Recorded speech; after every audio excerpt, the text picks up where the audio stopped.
So thank you everybody for joining our Tribal Leader Town Hall on COVID-19. We have a robust turnout for our call.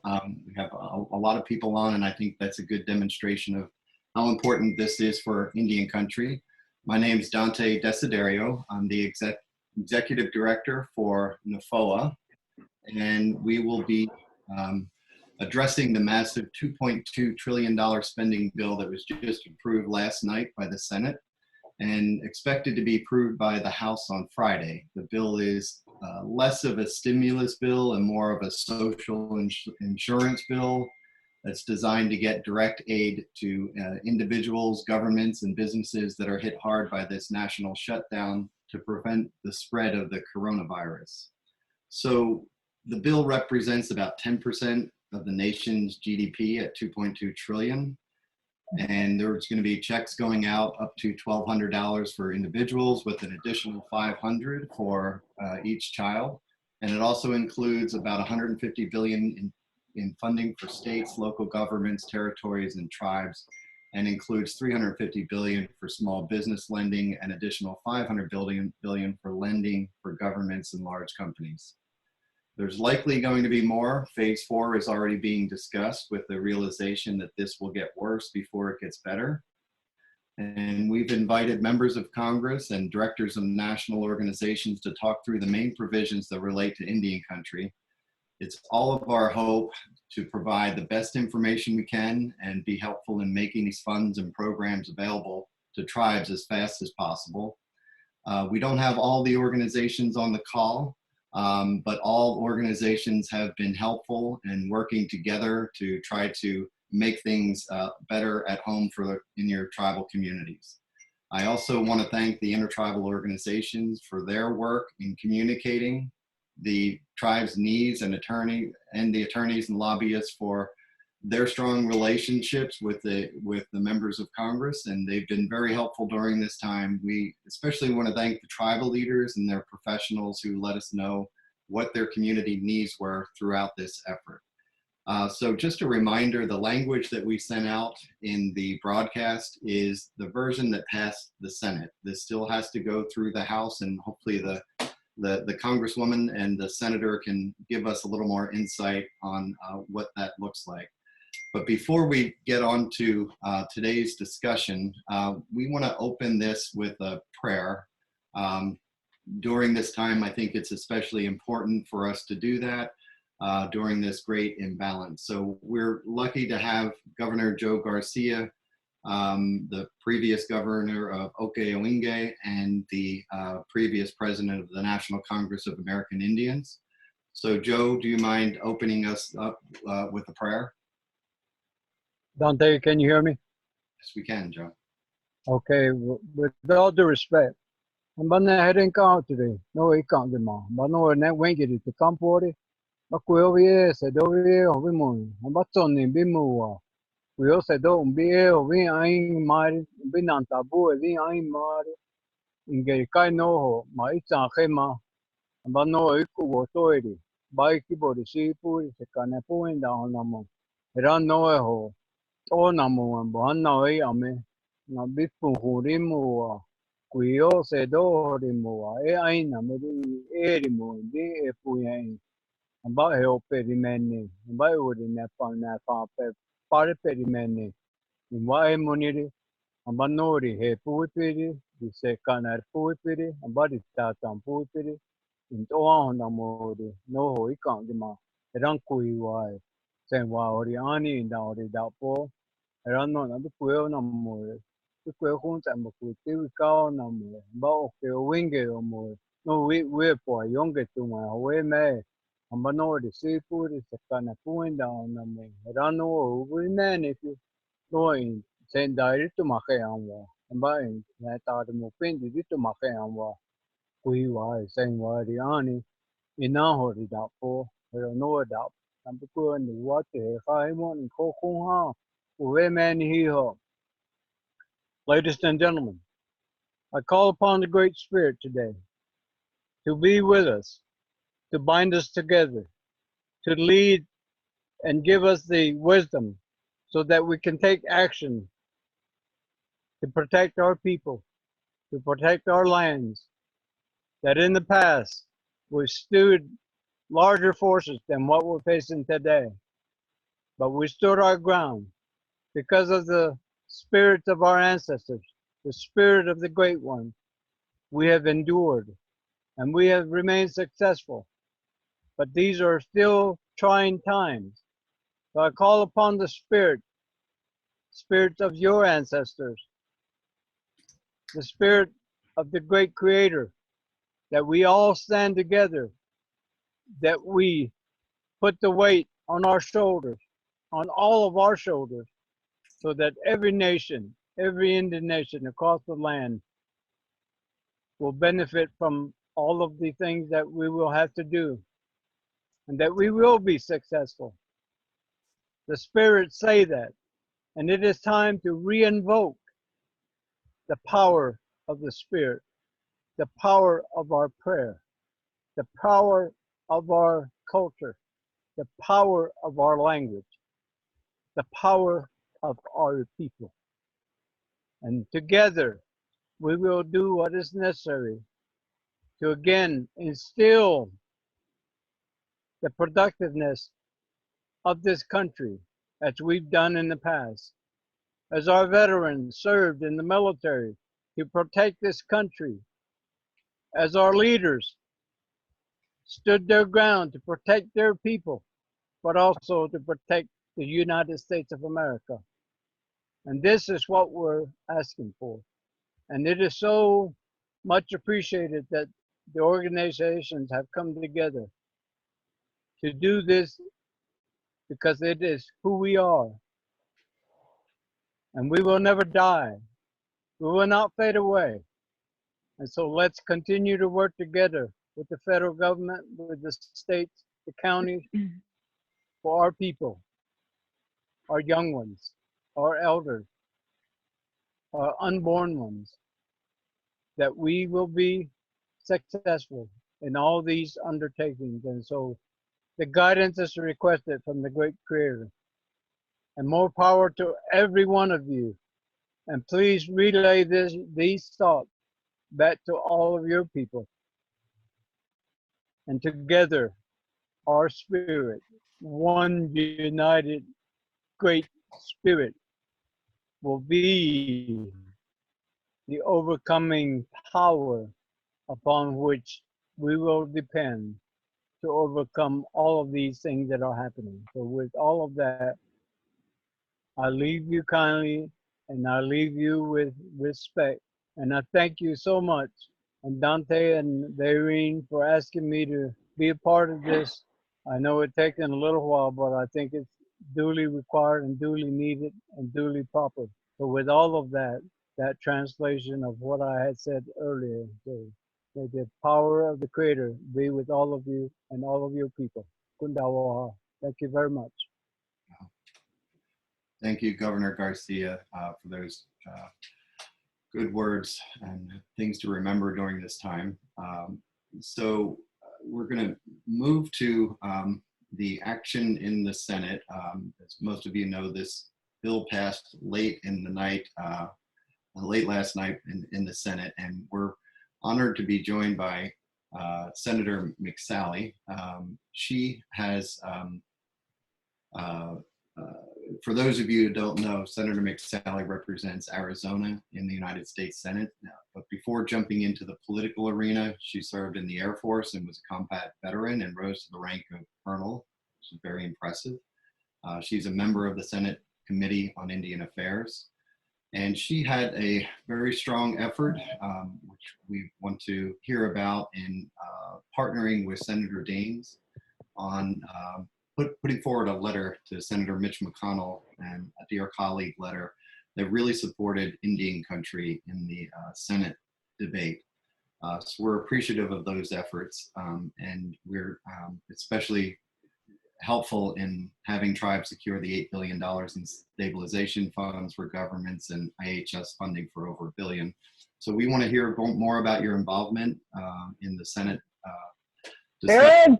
difficulties passing the bill. So thank you for your efforts, Indian country. Really appreciates it. So Senator McSally? Absolutely. Well, thank you so much, and thanks for that wonderful prayer. We voted on this at 11:30 last night, hopped on a plane. I just landed back in Arizona. But I want to walk through the provisions of this bill that we worked on in the Senate in a bipartisan way over the last few weeks. It sure would have been better to pass on Sunday. Delays certainly are not helpful while people are fighting for their lives. Our frontline healthcare workers are fighting for needing this protective equipment, protective gear, and every day people are losing their jobs, their livelihoods, and the economic impact of this unprecedented pandemic. But we are all in this together, and I know there is a lot of fear and a lot of uncertainty out there, but I truly believe we will prevail. This is not just a federal effort. It's going to be an all of society effort for all of us to get through this and save lives, support those on the front line for everything they need to save lives. What we call flatten the curve, do our part to flatten the curve so that our healthcare systems do not become overwhelmed and we're able to save lives, and we've got the equipment and the treatments being tested, but also that we provide immediate, and this is the important part, urgent and immediate economic relief to people out there. So we had, I want to go big picture on the pillars of this legislation, and then specifically how this impacts Native American tribes. We have 22 in Arizona. I'm honored to be on the Indian Affairs Committee and fighting for all of you. So our main objective, because you know it's the federal government and it's not fast. So if you're trying to do something new, and we saw this actually in the phase 2 funding flow where CDC was providing some funding to tribes, but because that wasn't something usual, it just took a while for that to happen. So we wanted to make sure we had mechanisms to quickly get money to people as quickly as possible, get money in their hands, in their checking accounts, checks in the mail, so that they could get food on the table. They could meet some basic needs here during this this pandemic and the impact that it's having. And so one key element of this bill is $1,200 per person, $2,400 for a couple, $500 additional per child. Check in the mail from the IRS as long as you made below $75,000 per person last year. It phased out up to $99,000. So as a couple, that's $150,000, which is way above, you know, the median income. So many people, many tribal members are going to benefit from this immediate relief that we wanted to get swiftly out through mechanisms, the same ones that were used in 2008. So that's the first piece. And we wanted to make sure on any of these pillars that there was parity and that you know, tribal communities were benefiting from how we were trying to address this holistically. So that applies to everybody. The second piece is if somebody is unemployed, if they were laid off, many people have been laid off already. We've boosted unemployment insurance significantly for 4 months. So for example, in Arizona, the maximum anyone can get per week is $250. We plus that up by $600. So that's $850 per week for this 4-month period to help people who need that assistance. Again, it's an all of the above, you know, make sure we're getting resources quickly to people so they don't fall into more insecurity, food security, health insecurity while we're addressing this issue together. So all those who are laid off from Native American communities will also benefit from that. Those are different numbers in each state, but in Arizona, that would be $850. So that's the second piece. The third piece is we'd actually prefer, though, that people stay connected to their employer to the max extent possible. But so many businesses are shutting down. And as you know, casinos shut down, hotels shut down. We're talking revenues going to zero. This is unlike any other economic downturn we've seen in my lifetime, certainly in a very long time, really ever in its uniqueness. And so we wanted to quickly get money to businesses so that ideally we can keep employees connected to employers. We think this is very important for obviously pay to be flowing to employees. Ideally, it's better than standing in line to get unemployment benefits, which often comes with a delay in processing, especially when the system is overwhelmed. And it's also important just psychologically, as people are dealing with the fear for them and their families, that if they could stay connected and not be wondering what's going to happen when this is over, are they going to have to look for another job? What is this all going to look like? So it's a societal issue, it's a psychological issue. So that what we did is we thought, what's the fastest way to get money to small businesses? Instead of standing in line for a government SBA disaster loan, which is what we often do after a natural disaster, we just thought that's just not fast enough. What we're using is existing infrastructure with banks and credit unions around the country. Initially, there's a subset of all banks and credit unions that are a part of the Small Business Administration 7A program. I don't want to bore you with these details, but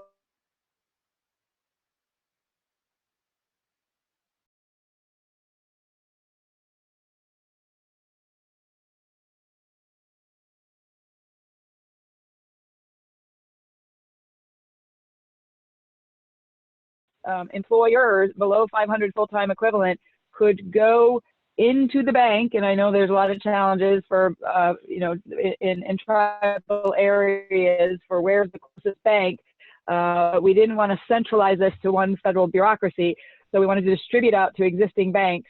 And if they are using the money for payroll and for overhead, utilities, and other things, it is a loan, quote unquote loan, but it will be a 100% forgiven loan as long as it's used to keep people on the payroll and keep kind of the overhead. One way it was described to me is by a small business was, we need to hibernate right now. We have no revenue, I have no business, nothing happening, but we don't want collapsing of this infrastructure. And so this is a critical part of this legislation to keep employers connected to employees by being able to get access to these forgiven loans. So in the end, they will essentially be a grant for keeping people on payroll and for overhead. When we first saw the legislative draft from the Small Business Task Force working on this, we were concerned that tribal, casinos and hotels under 500 would not, this wouldn't apply to them. So we wanted that parity. So this was included in my letter with Senator Daines. All of these things were in our letter, but we're also working around the clock and behind the scenes, senator to senator, to make sure that specific language was added in that section so that it was very clear that there's parity for tribal entities of 500 employees and below. And I'm happy to report that we successfully got that language in there, and this provision will apply. There's a third element of businesses or entities bigger than 500 employees. There's this $500 billion that is loans trying to just provide liquidity. Cash flow is the issue for many businesses, to try to incentivize them to keep people on the payroll to the max extent possible until we get on the other side of this and we defeat this disease, which we will. We will defeat this disease and we will prevail, but we needed to provide this support, this cash flow support. So this other 500 million, we also made sure that the language that was in there was going to allow for tribal entity for casinos and other tribal entities that are over 500 employees. This bill is a significant influx of resources to our frontline warriors. Look, I've been to different kinds of war myself, deployed 6 times. People are always thanking us for our service, which I'm grateful for. But in this war, it's our nurses, our doctors, everybody working at our healthcare facilities, keeping the lights on, keeping things running, our first responders. They are these heroes on the front lines, and they need right now testing kits, masks, gowns, ventilators, hospital bed capacity increase, you name it, across the board. You've seen, and we've had many conference calls with our tribes in Arizona, and we know across tribal country and across the hospital infrastructure and healthcare infrastructure in America, these supplies are drained. So we wanted to make sure those resources flowed specifically for tribes. We've secured $1 billion for IHS, really important money to flow down. But I also want to make sure, and I know you'll talk about it in this call, we've been on several calls with the head of IHS and our local tribes and FEMA and others to make sure that each tribe understands what's their best path for them to get access and make the request known for what they need. I'll quickly just say that comes down to kind of an all of the above strategy. Work your normal supply routes. Many of those are choked out. Work with your local counties and states because they all are in setting up emergency centers to make sure they know your needs. Work through the normal routes to go through the Oklahoma City National Service Supply Center. And there should be tribal liaisons in states that are helping to make sure that, whatever's the fastest way to get those supplies to you will happen. That a coordination is so important, and we're helping with that coordination in Arizona. The last piece I want to talk about, which I went to the mat for, was this $8 billion. When we saw that there was going to be some sort of state stabilization fund that was focused on government entities, states and cities, we certainly first wanted to make sure that tribes were included in that, but we felt very strongly, and I worked with Senator McConnell's office, not coming off how important it was to carve out significant money for tribes that would be protected for them. This overall fund is $150 billion, and I'll tell you, there was a lot of, behind the scenes. I won't bore you with all the knife fighting that had to happen here, but I was literally presiding on the floor of the Senate the night that the deal was announced, and this fund was still in jeopardy. Somebody out there, I don't know who it was, but they kept trying to lowball it or cut it or get rid of it. And I just, I was sitting up there, so I couldn't make phone calls, but I could text. So the person I was working with at a very high level in the White House, in McConnell's office, I texted him. McConnell's office guy came down and talked to me on the floor of the Senate. I told him, we got to get this money for the tribes. Like, it has to happen. And I did the same thing with the White House. And they came back in and reported to me that we had secured in the last part of the negotiations, because of that final push, $8 billion set aside. This is 5.3% of the overall fund for states and cities and tribes. So this is a big deal. And I'm glad we were able to deliver on that. And we need to get this entire package quickly through the House as fast as possible on the president's desk, signed into law so that money can flow to all of you. There's other elements in there on rural broadband, and there's so many other pieces with telehealth, and that doesn't work great if you don't have connectivity. So the money that's flowing in many other pockets, but these are the main ones. And we wanted to make sure, I wanted to make sure, and those we were working with, that as this package got finalized, as many of you know, sometimes, especially when things are thrown together quickly, they leave the tribes out. Oversight by mistake or lack of advocacy, whatever it is, I don't know. I've only been in the Senate for a year, but we were able to make sure that this language included all of you. There's parity there. There's $1 billion to IHS. There's $8 billion set aside for the tribes. And we are all in this together. We're going to stay communicating with you to make sure we know what your needs are. If we have to do, as we're working on a phase 4. And with that, I will say God bless you all. I'll be listening on the call, and my staff will be listening as well. And we're here to help. So, Senator, if you don't mind just taking a question here, I think Sure. that there is, and thank you for that, and thank you for going to the mat for us. I think it's just amazing to hear, to have champions in this. But what happens now? And what I mean by that is Congress, the Senate's going out until April 20th, I believe. What happens with phase 4? Is it being planned now? And I think some of the participants on the webinar here want to know how they get their benefits. Do they need to file a tax return for that check coming out? Yep. How immediate is that going to happen? I think there's a lot of anxiety about making payments now. Yes. So obviously, first we need the House to just pass this by voice vote. They don't need to bring everybody in. That would not be smart health-wise for people flying in. And look, they may not love part of it. We thought the previous bill was imperfect, but it was important to act urgently, show unity. We passed that bill 96-0. So I just encourage. So what the Treasury is telling us, when in 2008 timeframe, it took them a long time to get checks out.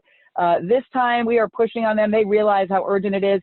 They are saying once it's signed into law, 2 to 3 weeks. I think Secretary Mnuchin said yesterday 3 weeks. He's been saying to us 2 to 3 weeks. He's trying to expectation management to the public. And the way I understand it is, if somebody filed their taxes electronically last year, so we're not talking about this year's taxes, which are delayed until July.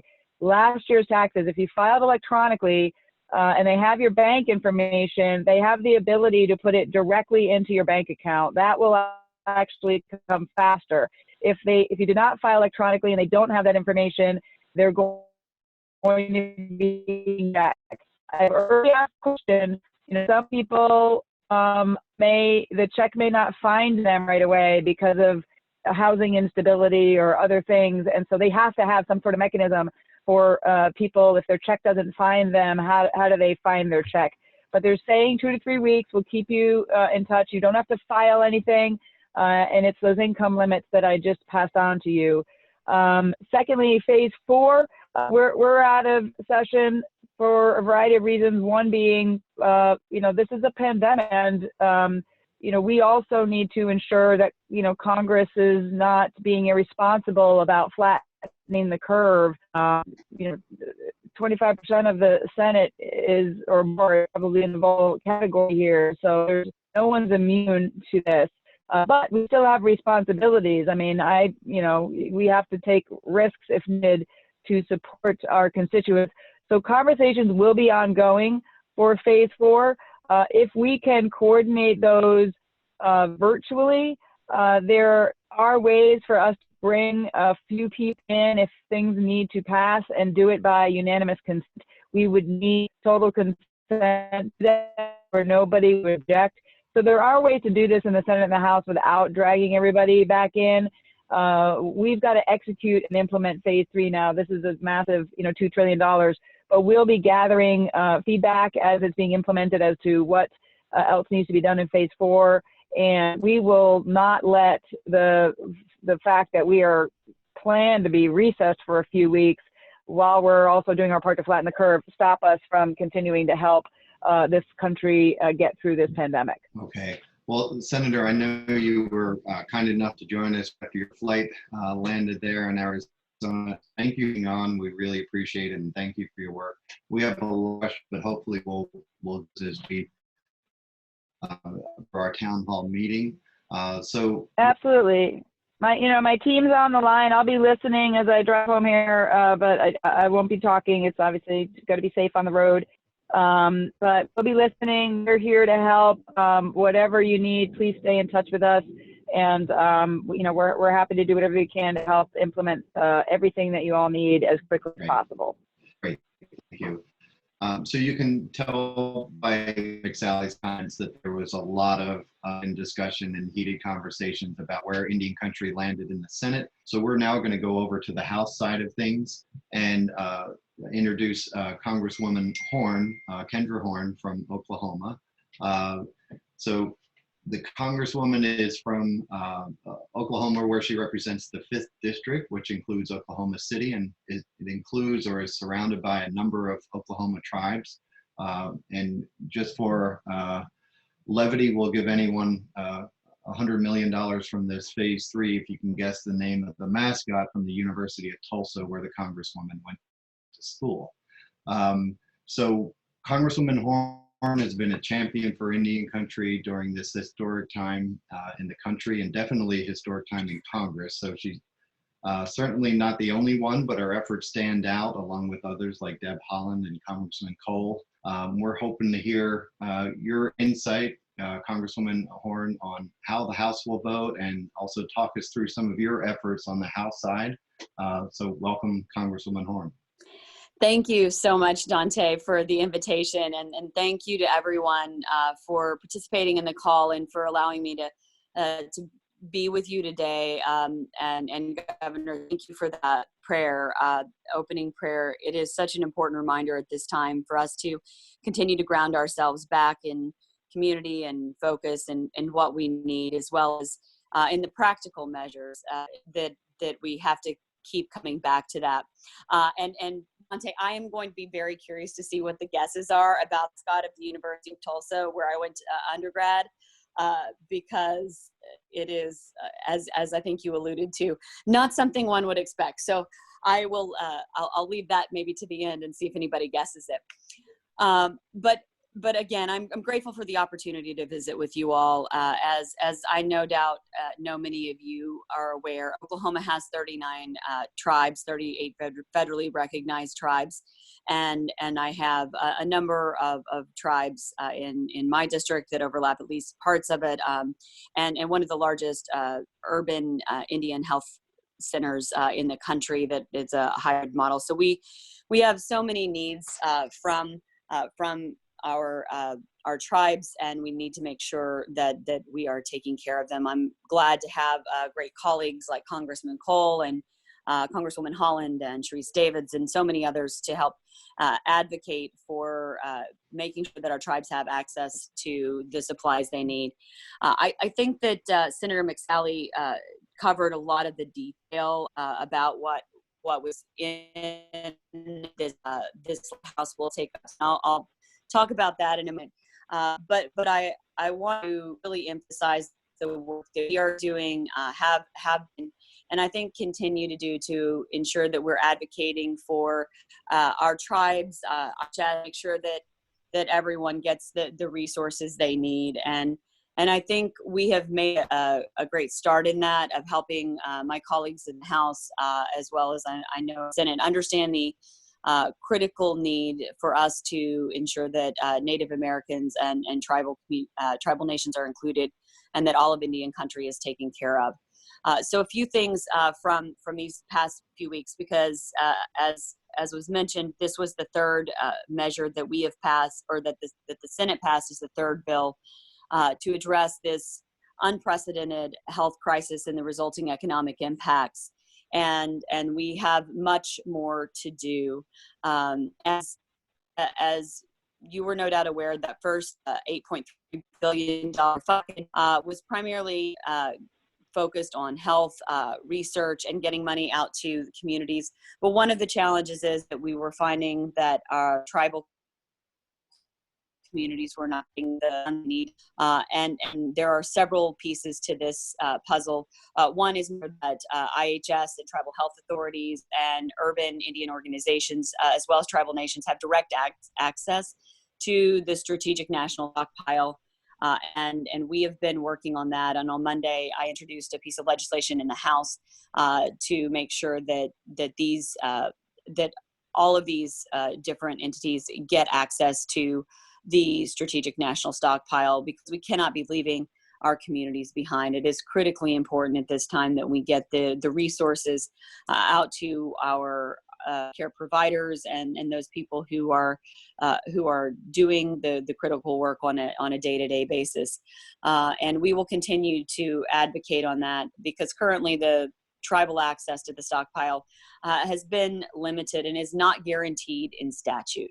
Whereas states and municipalities and public health authorities do have access to that. So we're going to continue to advocate for that, to make sure that tribes and IHS and Indian health authorities get access to those critical resources that they need to take care of the health of their communities.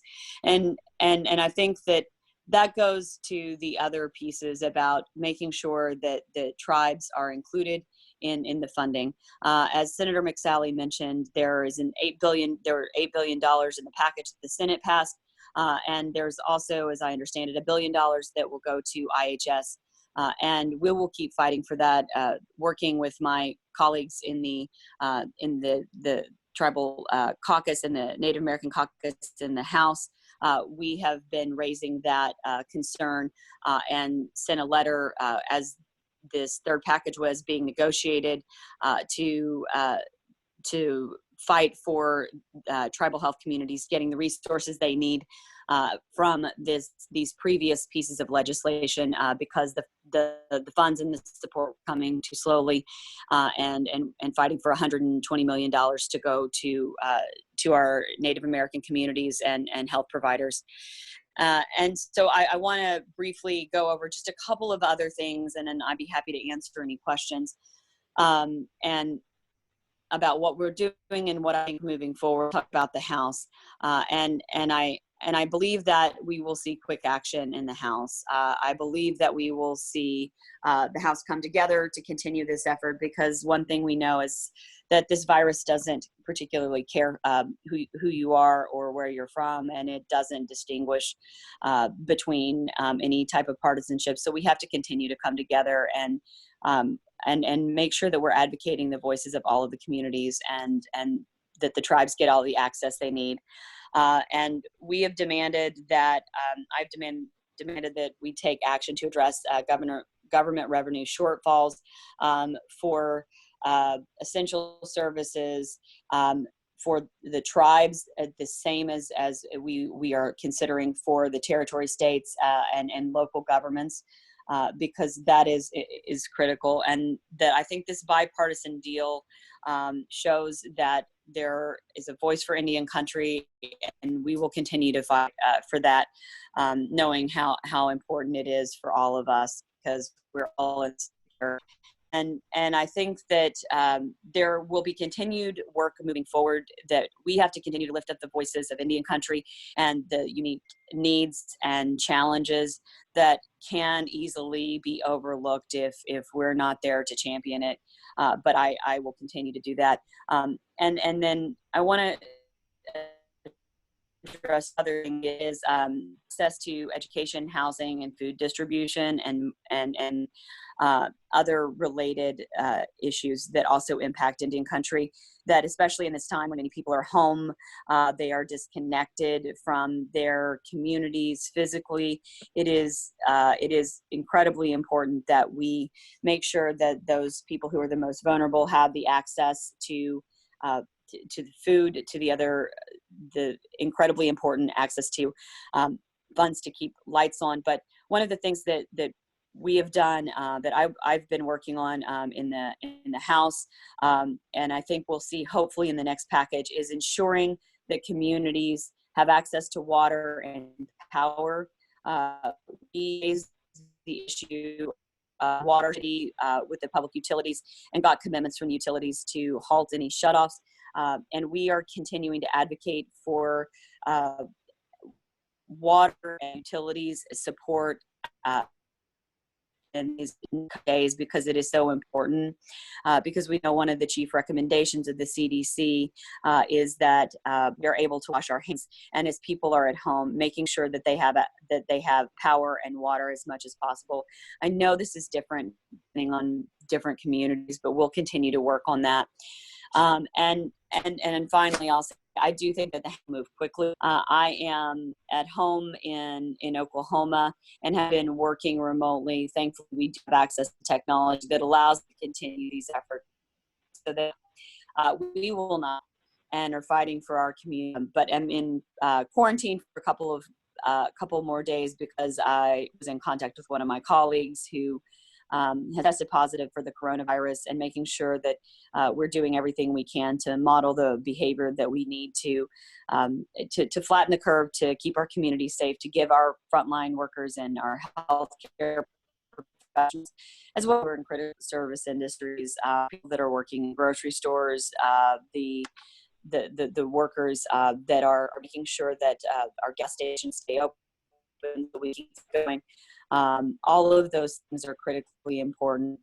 And finally, mental health and access is a critical piece of access to health. So we've been advocating for making there are access to telemedicine services and support for those items, and I'm honored to work with and be a voice to advocate for Indian country, and I'm glad to be here with all of you. And that I will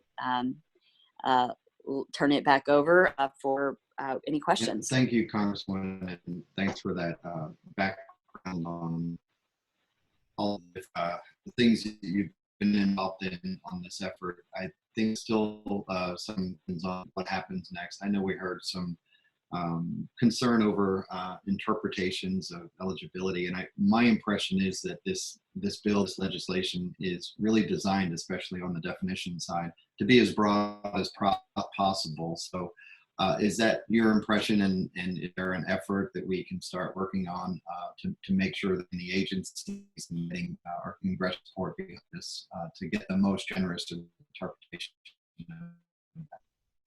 Yes, Dante, thank you for that. Yes, it is the intention to make the interpretation be as broad as possible, though I do think that we still have work to do to make sure that our agencies understand the needs of our tribal communities of Indian country, IHS, and the other impacted communities.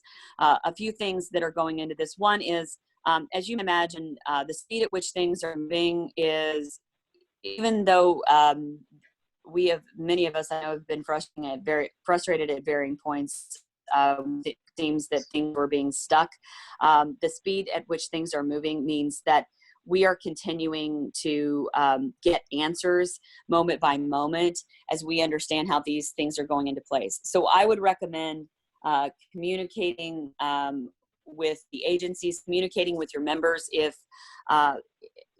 the agencies are not being responsive, making sure that we are aware of what is happening so that we can also go to bat for you and we can lift this up to agencies and work together with our tribal nations to make sure that we're being good partners and respecting your sovereignty and making sure that at the same time we are upholding every single aspect of what we can do as a federal government and our trust responsibilities to make sure that we are being good partners and advocates for you. The more you communicate that with us, the better off we are. And I know that for so many tribes, the critical impact of tribal businesses on the ability to provide services to tribal citizens is critical, and that's why I'm grateful we were able to get the $8 billion in this package. But I know there is more to do, and if you are finding your tribe or your organization running into roadblocks, reaching out to us to let us know and help us understand how we can work with you is important, and what we can do to help take care of our individuals as well as organizations and service providers in Indian country. The more we understand, the more we can be better partners, and we are here to work with you.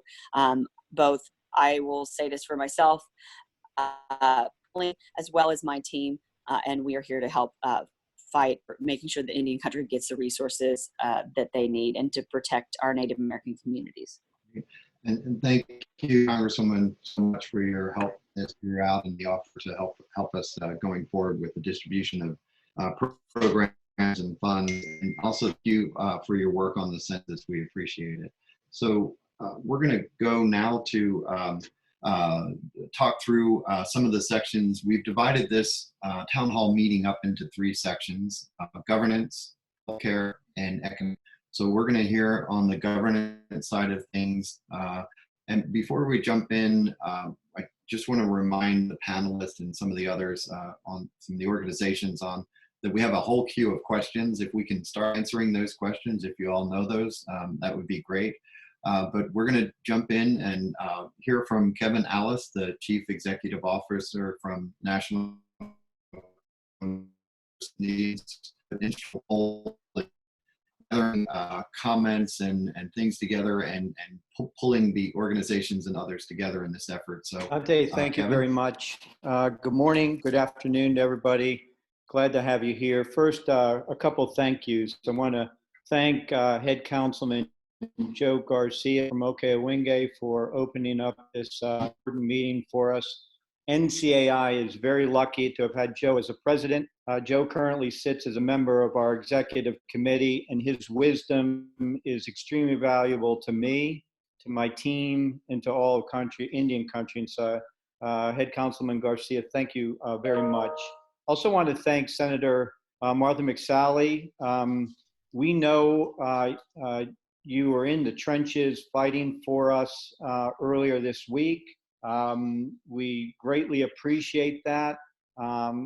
Your assistance, along with Senator Daines, was pivotal in getting some of these provisions through. We knew what was happening in real time. And I can tell you, Tuesday afternoon, when I was sitting alone in the Embassy of Tribal Nations, managing this project and interacting with many of the folks that we had out there touching the Hill, they were following your lead, and we appreciate what the two senators did. And I also have to mention, on the other side of the aisle, Senator Tom Udall has always been a great champion for us and worked extremely hard to make this happen as well. Congresswoman Horn, we appreciate your leadership and your support for us. You know, it means a lot to us. You understanding our communities is important, and we thank you. And on another note, I'm really looking forward to seeing Captain Kane in the next upcoming Avengers We have a movie. winner. Nice work. Yes, sir. The Golden Hurricane. And seeing where we go. Anyway, we'll kick into some business. As we all know, there is nothing more important in any country right now than addressing this unprecedented health crisis. Because of the economic impacts of COVID-19 across the board throughout the country, all governments we see are experiencing a revenue shortfall, and they're experiencing this shortfall in the face of increased demands for government services. The tribes are in a really unique position because a complete disruption to funding for their governments is devastating. Tribes don't have a tax base, and they rely upon businesses to generate revenue to fund essential government services. And this legislation and getting this through and getting provisions in this legislation that recognizes that and addresses that couldn't have been more important. Tribal industries, as we know, contribute $50+ billion a year, not only to tribal governments, to the American economy. And COVID-19 pandemic has devastated Indian tribal governments right now by threatening the ability the ability for these governments to continue providing basic government services, healthcare systems, public safety personnel, schools, housing, and families. And so these folks on the phone worked extremely hard in doing what they could to safeguard that. Knowing how important this was, and knowing that we're facing a situation that we have never seen before. We were looking at a piece of legislation in development over the weekend and late last week that we will probably never see anything like it again in our lives. NCAI and our partner organizations had to be on the front lines in making sure we did the right thing and that our leaders did the right thing. So what NCAI did was we took kind of a leadership role, a clearinghouse role, if you will, because somebody had to manage the enormous amount of talent that we have in Washington, D.C. and around the country that represents our tribal members. We had to organize that in a way that made sense and was unified and made it easier for our champions on the Hill to get stuff done for them. What we did is we convened a call early last week and invited everybody who was interested in participating in a grant program. And what we did is we had them develop a list of policy priorities in no specific order, but just what do we need to consider in this particular bill? They all submitted what they thought was important. Many of them were the same, some of them were different. What NCAI did inside the House then was to categorize those policy priorities in three groups: economic development and employment, healthcare, nutrition, and education, and then tribal government, governance, and housing. And once we did that, we convened a second call and had people volunteer, professionals volunteer to participate in one of those three groups and work on vetting out and fine-tuning each one of those policy priorities, and then drafting bill language, legislative legislative proposals. So we would compile it in 3 very simple documents that we could forward to the Hill, and then launch a campaign that would champion each one of those. Our partner organizations were enormously valuable in that, and no one can take credit. Certainly NCAI can't take credit for this alone. All of us worked together. We only managed it to make sure that the messages got out there. And what you heard from Senator McSally and the Congresswoman is that, you know, great things did happen. And in this third COVID-19 bill, the CARES Act,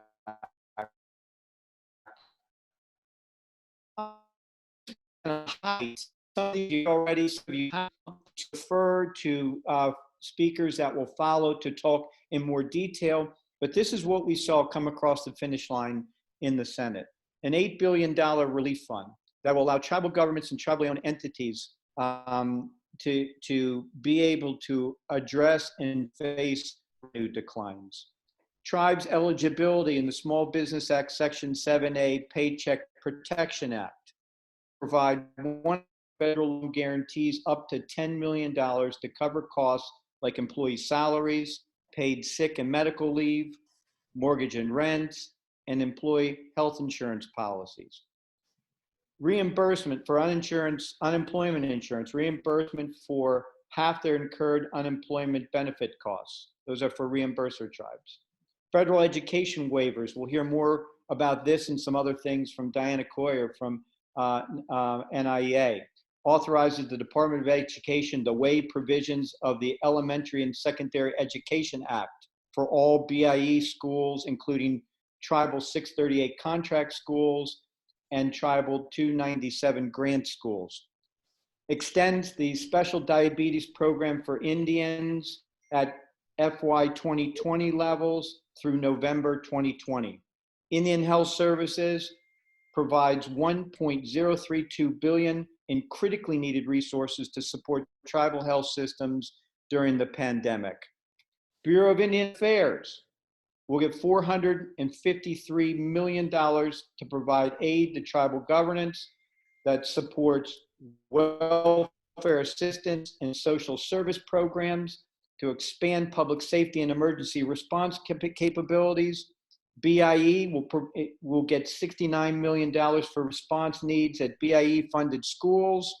HUD Office of Native American Programs will receive $200 million for the Native American Housing Assistance and Self-Determination Act, block grant programs, and $100 million to Indian Community Development block grant to respond to COVID-19.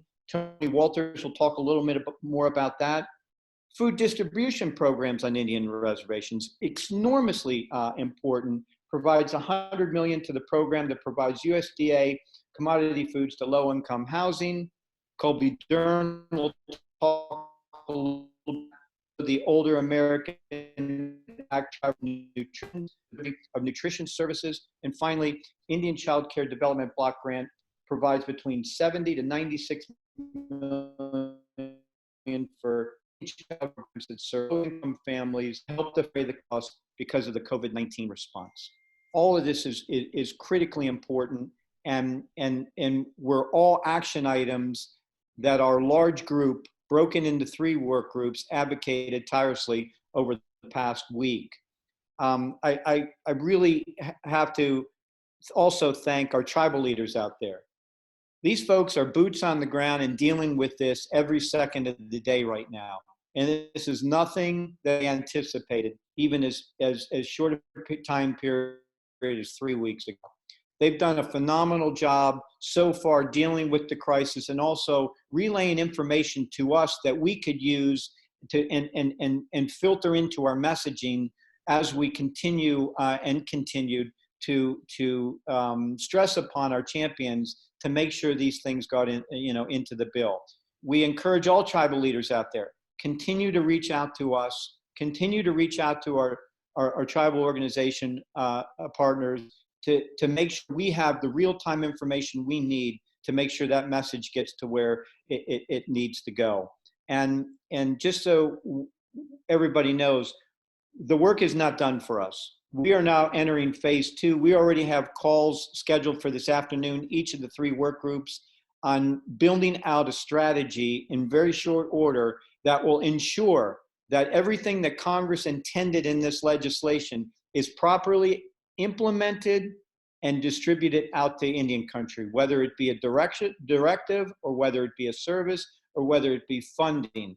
So just as we had a strategic approach to get stuff in the bill and in future bills, by the way, we have we're going to have a very focused and comprehensive strategic approach that now focuses on the administration to make sure they do what it has to do.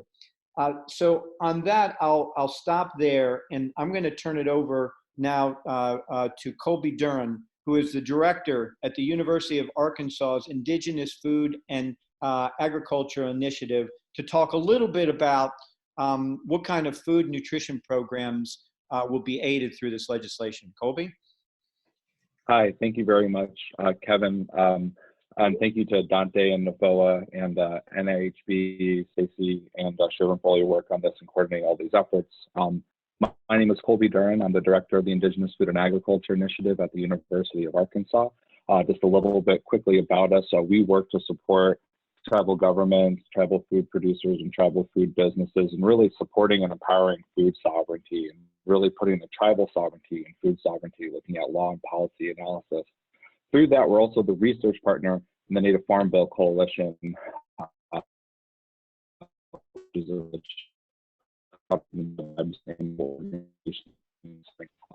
just wanted to go through a little bit about what's included specifically for some of the nutrition programs in this piece of legislation. As Kevin mentioned and Congresswoman Horn mentioned, one of the larger items was the $100 million for the food distribution program on Indian reservations. Folks are probably very familiar with that program. It's the commodity food program that provides both fresh fruit and vegetables, commodity food, frozen meat, and also traditional foods to low-income households across Indian country. It serves about 276 tribes.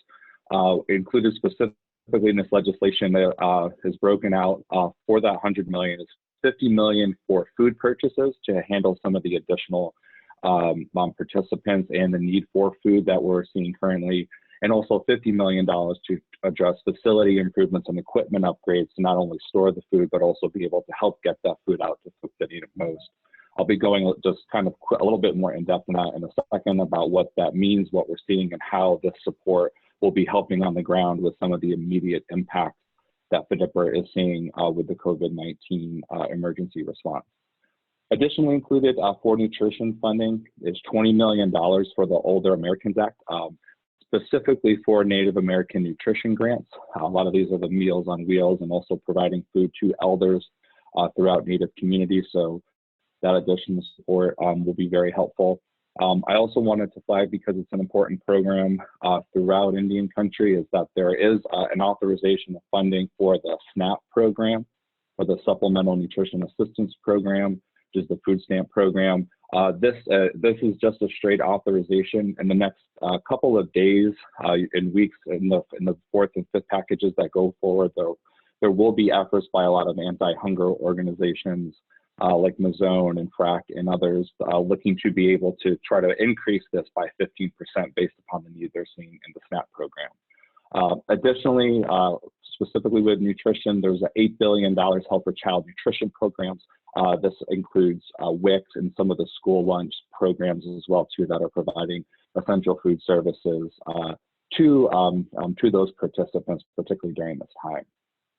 Just to kind of talk about what the impacts are we're seeing and really where the $100 million is going to help the FDIPR program.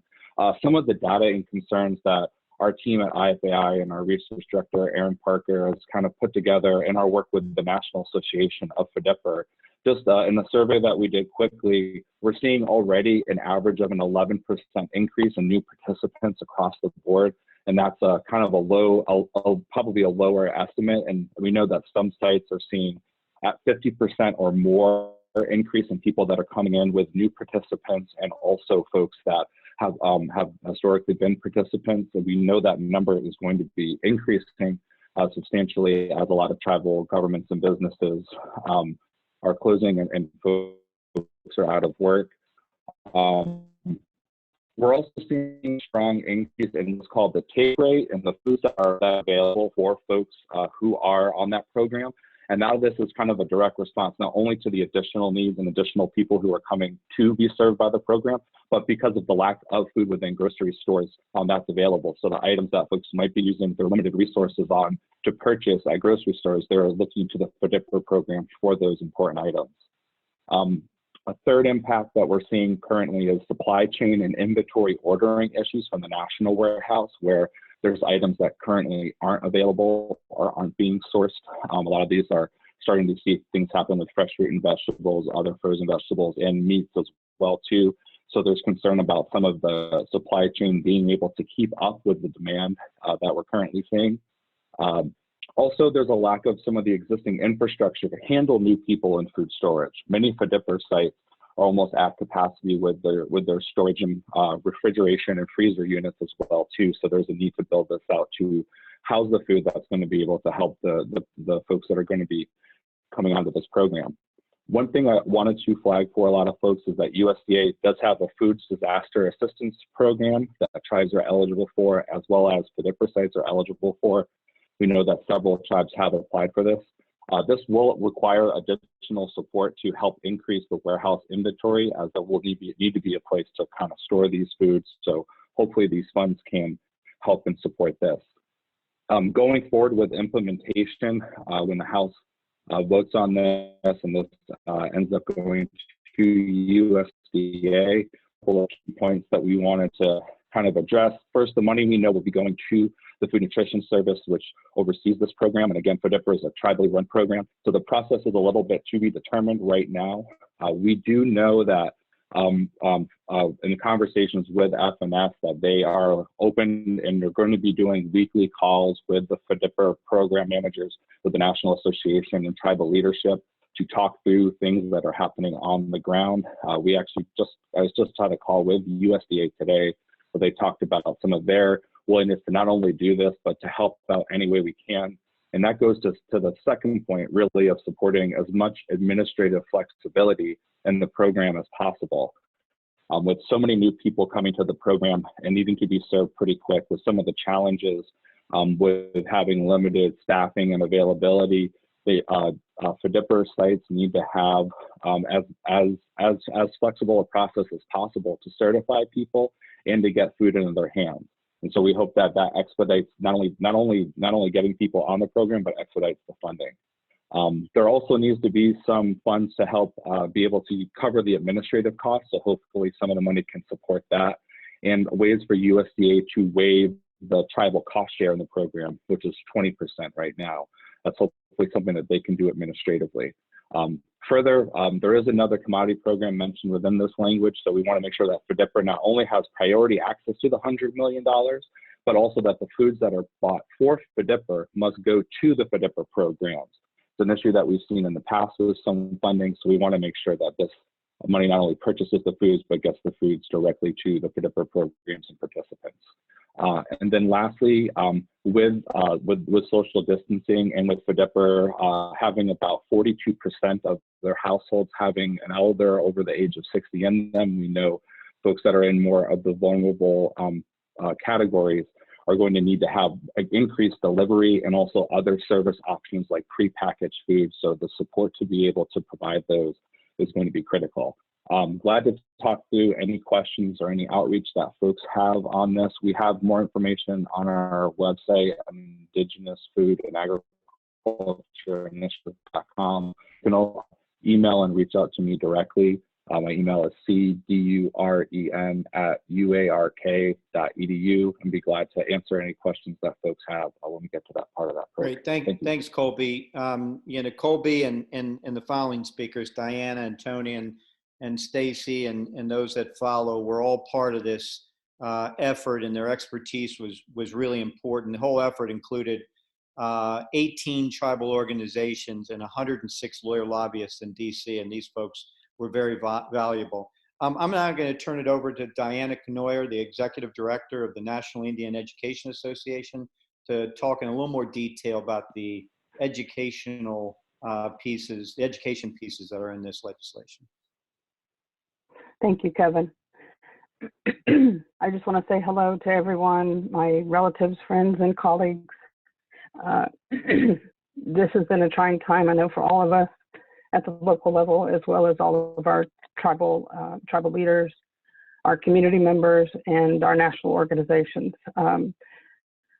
I'm reading PowerPoint today, and I just want to give a shout out to my legislative team and all the education advocates that have been working hard, as Kevin has said, during these really unusual, unique times for all of us. And now as we get into the education conversation, how are we taking care of our students, not just their academic needs, but their health and their emotional and their social needs?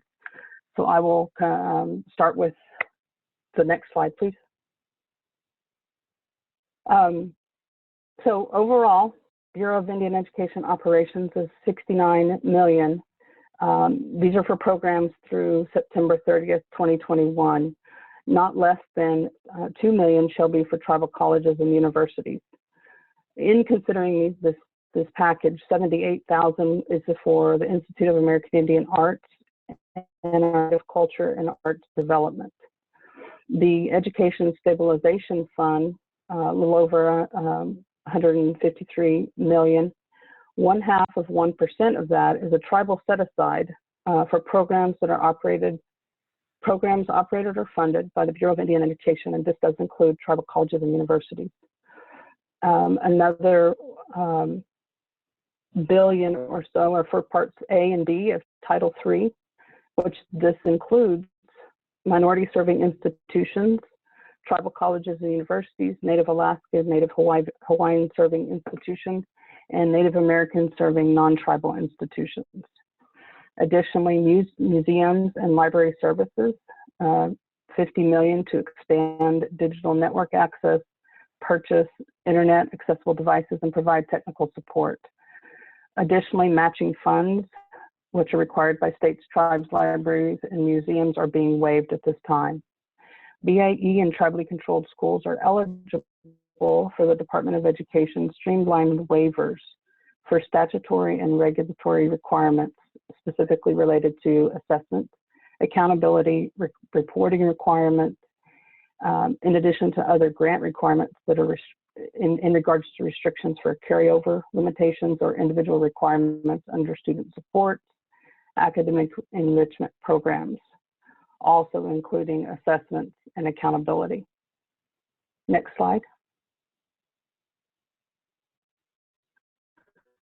The higher education also maintains waiving non-federal Mountain share requirements for campus-based aid. We're making sure that students with unexpected incomes are supported through the Supplemental Education Opportunity Grant. Any kind of work study that our students are getting will be continually paid. Students are excluded for subsidized loans during this time, or any loans that are part of the semester that is not completed due to COVID. Excluding semester not completed for Pell Grant, so our students receiving Pell funding will still receive their dollars.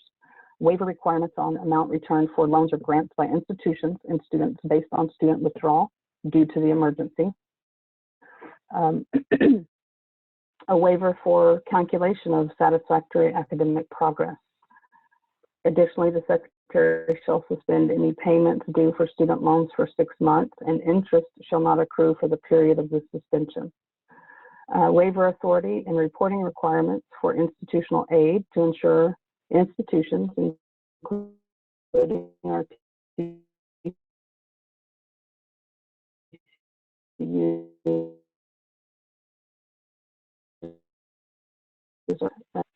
program and our professionals, our teacher leaders that are going through the program. And then Secretary authorized to modify any matching requirements or allowed use of funds at request of grantee for higher education institutions. Next slide.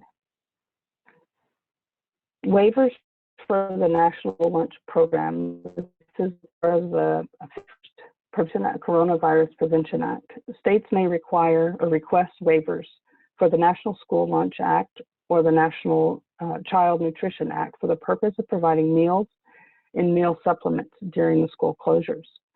Secretary may establish a waiver for all states for the purpose of providing these meals and grant a waiver related to nutritional content of meals. Excuse me, next slide. I want to talk about real quick our next steps legislatively and then programmatically. As everyone has talked about, this is not it.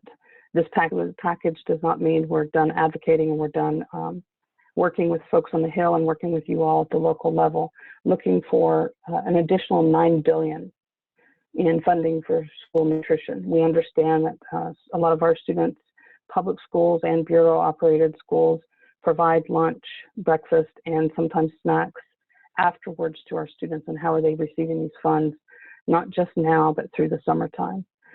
Looking to ensure that connectivity is provided, our Wi-Fi hotspots within the homes, within our libraries, or within the housing communities, locations that our students can get to. And also $1 billion in emergency broadband connectivity fund. This will subsidize broadband access reimbursements for households of 50 or 30 per month on eligibility. Programmatically, NIA is working right now to create culturally relevant virtual online resources, not just for teachers or educators to use, but these will be student-friendly and parent-friendly resources that can be used on your smartphone, or having cell access might be the only way a lot of our students have any online connection to their school or to any learning applications. And so we're partnering with organizations that are sure that we're creating culturally relevant, culturally appropriate resources students can access that are fun, that are maybe projects or activities that the family or do together. And be looking for those on our website next week, and they'll be on in our podcast. Again, I'm like everyone else, I'm happy to take questions at the end. Thanks, Diana. Yeah, the key point Diana mentioned is that there's more money that we more and have created and will donate amongst the group later today. A spreadsheet that shows what our initial asks were for every line item, what we received, and for those where we received money, what the delta is between what the ask was and what's in the bill and what we received, so we can kind of get our head around what we need to work on in the future bills and work with allies on the Hill. I'm Tony Walters. He's the executive director for the American Indian Housing Council, to speak a little bit about what Indian country received on that front in this bill. Sure. Thanks, Kevin. Thanks, everyone, for joining the call. Thanks to NAFOA for putting this together. And thanks, everyone, for all the work in the last couple of weeks, making sure tribes were included in this package of funding. My name is Tony Walters, the Executive Director of the American Indian Housing Council. I can be pretty brief today. Our housing funding in the bill is pretty straightforward. Under this $3 million on top of their annual appropriations, $200 million of that will go directly to the existing Indian Housing Block Grant, which is formula-based. So that should be fairly straightforward and easy for HUD to approve and get out to the tribes' housing programs. Typically, tribal housing programs get $650 million annually, so this is about 30% more than what they would be this year. Recipients of the housing programs or the tribally designated housing entities. The other $100 million of the 300 total will be going to the Indian Community Development Block Grant. As you can see on the slide, this program is usually only funded at 65 or 70 million a year, so this is a pretty big jump for this program. The reason for that is because there is some language in the program that allows for some non-competitive imminent threat grants, which are only about 5 million a year, but here we're going to get 100 million for these non-competitive threat grants, and it's supposed to be direct assistance to tribes responding and preparing or preventing COVID-19 in their community. So there's a lot of flexibility there. Eligible entities here are the tribal housing programs themselves or the tribes at a larger sense. So it's a lot more flexibility on what can be done through the ICDBG. I know many of you on the call have accessed that program over the past a bunch of years. So that's pretty much where we are for housing. I saw a couple of questions in the chat box. If there's any homelessness assistance programs that tribes are already have on as part of their housing programs, they can use this funding for that to help with homelessness issues in their communities, or apply for those types of funds through the ICDBG. There was another question about whether or not tribal housing will be included in future stimulus packages related to COVID. We'll certainly be advocating for housing to be included in any that move forward. We all know that housing is a big driver for tribal economy, so certainly going to keep working to get tribal housing programs included in any package in Congress moving forward. And with that, I'll keep monitoring for questions and take questions at the end. I'll turn it back over to Kevin. All right, thanks, Tony. And just for me to wrap up, in our slides, we have our contact points of contact for each of our work group leads. You can, I suppose, get the PowerPoints after this presentation and has those email addresses. My email's open for any questions, comments, or information. Like I mentioned earlier, it's really important for all of us that are managing these national and regional organizations is to hear from you on what you're experiencing, what your challenges are, so we can work on that and get that into the mix. NCAI also, like most of the other organizations, on our webpage, we have a dedicated COVID-19 webpage that you can go to that Dr. Yvette Rubidoux manages the health side of it, vetting through all of the information on what's real and not real to have pointed information about that. And we'll be rolling out a legislative page to that as well, so you can see what's going on and keep track of that. So with that, I really appreciate everybody's participation and Dante at NAFOA for organizing this. It's valuable. And so Dante, I'm going to turn it back over to you. Thank you very much. And go Canes, go Cane, go Tigers.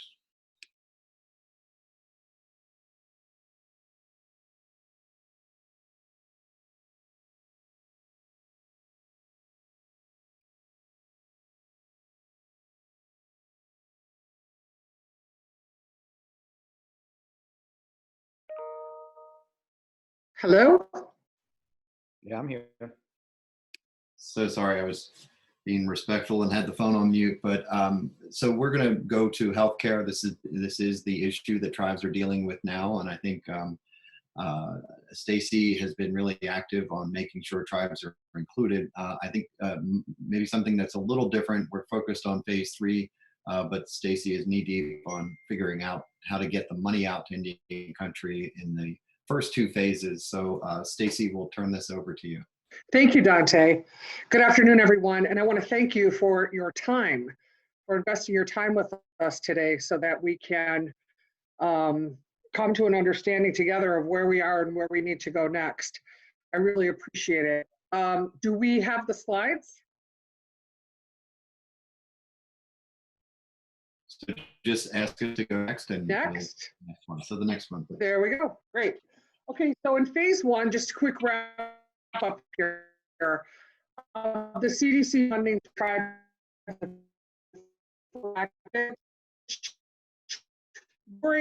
to establish for tribes as an organization under the first, the way that it worked, because the Centers for Disease Control and Prevention was the entity that received the funding.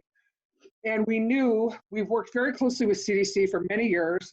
We knew they did not have the appropriate mechanisms to get that money out into Indian country. So the day before this was signed into law, we had a national tribal call led by our leadership, our board of directors, tribal elected leaders, to really try to get at how the tribes want to receive this funding, what their guidance is on the funding and so forth. And from that discussion, which was hundreds of tribes participated in that discussion, it was very clear that they wanted the funding to go to the Indian Health Service, where there are annual funding agreements and where the Indian Self-Determination Act is alive and well, and money can quickly and easily be passed through to the tribes. We were not successful in that effort. We communicated to the secretary the next day, March 7th, and we really demanded an interagency transfer. The letter came from tribal leadership, and we understand that there was a great deal of back and forth at the agency, but in the end of the day, they were not able to get that money out through the Indian Health Service. I'm sure everyone who's participating on this call has noticed how fraught that discussion has become. And only now, this week, is that money reaching tribes, and there were problems with that as well, which CDC is trying to correct. CDC did hear from the Secretary of Tribal Advisory Committee on March 19th. It was the only time that CDC solicited tribal feedback. The Secretary's Tribal Advisory Committee held fast with the exact messaging that was sent to Secretary Azar 12 days earlier.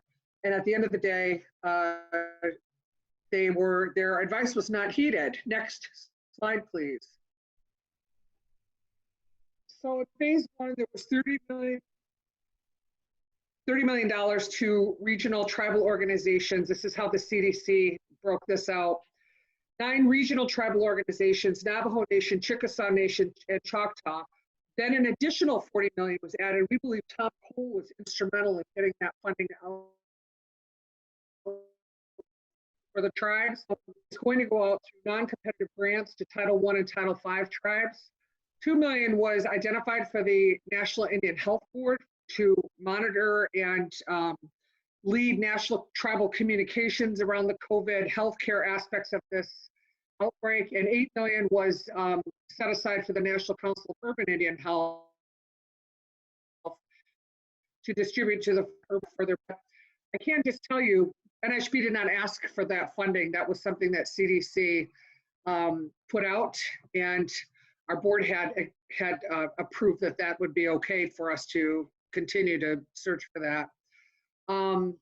Search to seek that support for that purpose. Next slide, please.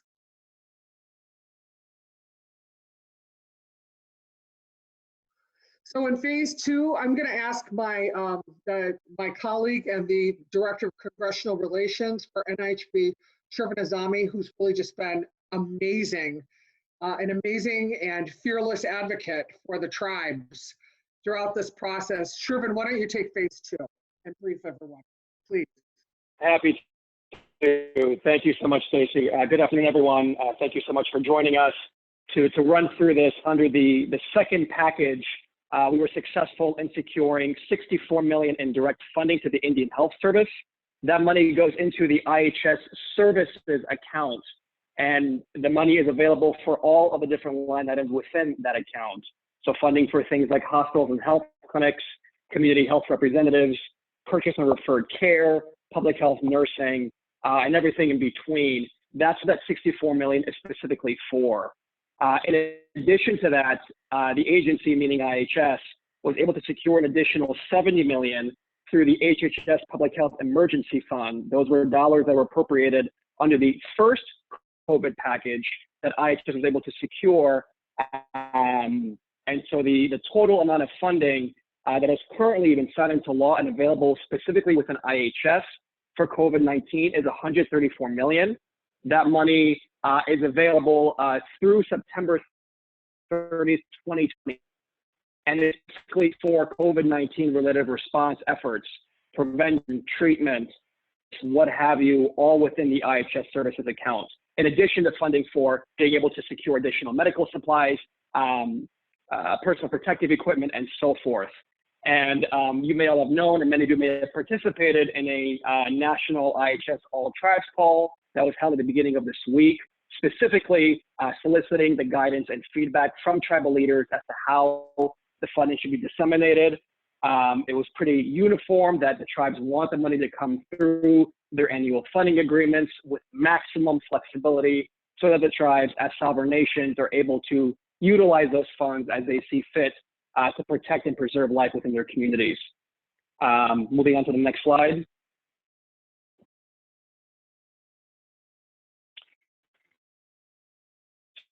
So right as Congress was finalizing the second package, conversations are beginning in earnest on the third COVID supplement, which is supplement the conversations were beginning. We were receiving feedback and input from lawmakers asking the national native organizations, asking the tribes, what were the things that were not addressed in either of the first two COVID packages that we need to address as part of the third one. And so knowing that there was only 64 million appropriated under that second package, and there needs to be a much larger influx of funding directly into the Indian health system to go out to all the direct service tribes and go out to all the self-governance tribes so that they can utilize those funds to be able to address the needs within their own communities, both for services, for facilities, sanitation, and everything in between. We worked together and worked directly with the tribes, worked directly with our member organizations and with our board of directors to request a total of $2.444 billion for the Indian health system. Kind of breaking that down, our request was $1.2 billion specifically for IHS services, another $200 million for IHS facilities, and so on and so forth. Collectively, those things added up to just under $2.5 billion. But then in addition to that, knowing how maximizing revenue streams for healthcare are paramount right now, we were also trying to push forward a package of Medicaid legislative priorities that the tribes have been working on for over a year. These are just technical fixes to federal Medicaid law that will nevertheless have outsized impacts in maximizing third-party revenue. And we've heard from many, many tribal leaders so far that they're starting to see a lot of their third-party revenues plummet as a result of this pandemic. And so we were pushing very, very hard to get those included. In addition to that, knowing that the CDC has noted that diabetes is one of the biggest risk factors for a more serious COVID-19 illness, and knowing that the Special Diabetes Program for Indians is such a critically important and successful program that unfortunately has been subject to a number of short-term extensions since last year, and knowing that Indian country has disproportionate rates of diabetes, we were pushing hard for a permanent reauthorization of STPI. But in addition to that, we had many allies on Capitol Hill that were pushing for mandatory funding for certain pieces of the IHS budget. For those of you who are part of the Tribal Budget Formulation Work Group, you know that during the national convening here in DC back in February, all 12 IHS areas voted unanimously to support moving contract support costs and 105L lease expenditures over to mandatory funding. And so we included those requests as part of our priorities, and they were submitted to the Hill. These are national tribal priorities to ensure that the Indian health system and all of Indian country has the resources they need to respond to this emergency. Moving forward to the next slide. So there were a couple of different packages moving forward. There were negotiations between House and Senate leadership, both Republicans and Democrats, working very, very closely with leadership over at the White House. There were some disagreements over several days, and that led to the House kind of introducing its own package while the Senate moved forward with its own package as well. We were pushing forth the exact same priorities across both sides of the aisle, across both chambers. Over on the House side, when the bill was introduced Monday evening, we were able to include several of our legislative priorities in addition to the funding priorities that were already introduced in the Senate package. So kind of going through what some of the funding wins were, and mind you, these funding wins were included in the package the Senate passed last night. That includes $1.032 billion for the IHS services account. That's on top of the money that's already been secured in the first two packages. That money, again, is available throughout every line item in the IHS services account. And there's language in there to ensure that at least half of that money is immediately going out through annual funding agreements to the direct service tribe and the self-governance tribes. But then in addition to that, we were able to secure a new $125 million set aside under the Centers for Disease Control and Prevention for public health in Indian country, all related to COVID-19, everything from infection control to lab equipment to public health services, preparedness, and everything in between. That is the largest pool of set-aside money ever in the history of the CDC's budget. Still, of course, a drop in the bucket compared to CDC's overall enacted budget, but we are happy to see that that money is included. And from what we've heard, again, Congressman Tom Cole was a major champion in including that money. We're always very grateful for his leadership and support. In addition to that, there is a new minimum, and mind you, before I forget, the $125 billion under CDC, that's a baseline minimum set aside. So there are definitely opportunities to secure over $20 million for the tribe. There is a new baseline set aside under the Health Resources and Services Administration for health surveillance efforts in Indian country, and a new $15 million set aside under the Substance Abuse and Mental Health Services Administration for addressing mental and behavioral health issues that may have been worsened as a result of this pandemic. In addition to that, the House package included one of the Medicaid priorities within the travel package. That's the four walls reimbursement fix. Basically, right now, IHS and travel clinics are largely limited to only receiving Medicaid reimbursement for those services provided within the four walls of the clinic. There is a less than elegant workaround for tribes to be able to receive reimbursements outside of the clinics, but sparing the details, knowing that there's such a great need for delivering services where the patients are, going out in the community, setting up mobile units and what have you, again, trying to make sure those reimbursements are maximized. In addition to that, we were able to secure in the House package tribal access to the Public Health Emergency Preparedness Funds. Those are funds that go to all 50 states and all territories, but tribes have been largely left behind. And so that is fixed within the House package. There are some of the other priorities we were also able to secure. Unfortunately, the Senate package did not include those priorities. The funding numbers were maintained, so that over $1 billion I talked about for IHS is set aside under CDC, SAMHSA, and HRSA. Those all were included and were passed last night by the Senate, and we are hoping that it'll be passed soon thereafter by the House tomorrow morning.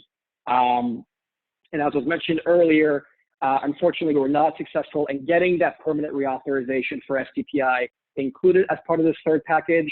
There's another short-term extension through November 30th of this year.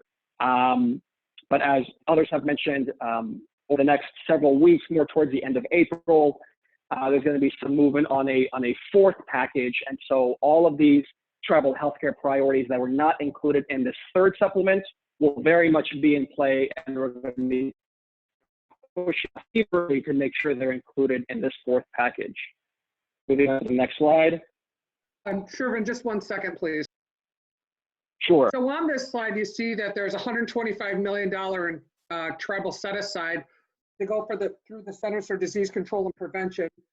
Good news, bad news. The good news is Tom Cole was instrumental in this too, from his position on the Labor H Appropriations Committee. So we want to do a shout out to Congressman Cole for helping make this happen.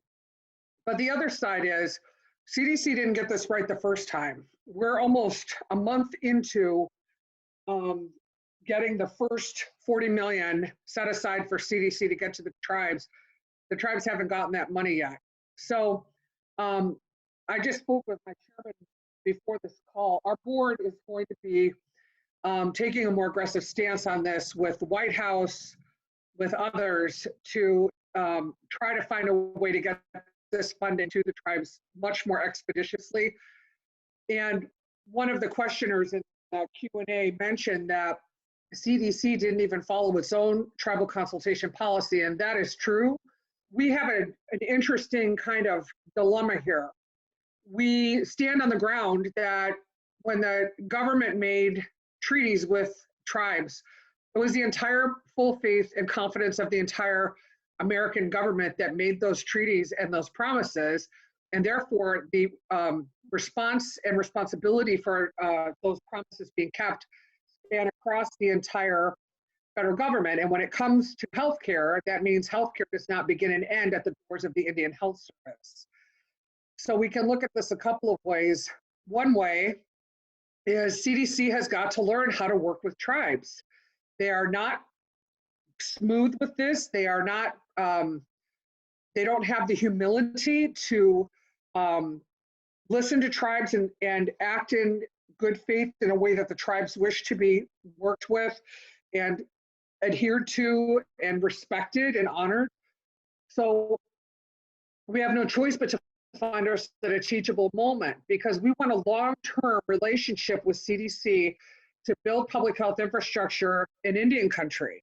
But on the other hand, the tribes need that money very expeditiously, and all the tribes would rather have that money go straight to the Indian Health Service. So it's just something to be thinking about while we move forward with this. Our board is meeting at 2 p.m. I have to get off this call to be on that call, and we're meeting to strategize on how to deal with this specific question. So, Thank you, Stacy. So again, this slide kind of summarizes what we've shared so far in terms of what was included in the package that the Senate passed unanimously last night. From what we've been hearing, the House convening tomorrow morning at 9 a.m. to begin discussion and hopefully be able to pass this package by voice votes, in which case it would be sent over to the president's desk, and the president has vowed to immediately sign it into law, and we're hoping that it very much ends up being the case, knowing how critical it is to get these relief funds out to Indian country as efficiently as possible. Moving on to the next slide.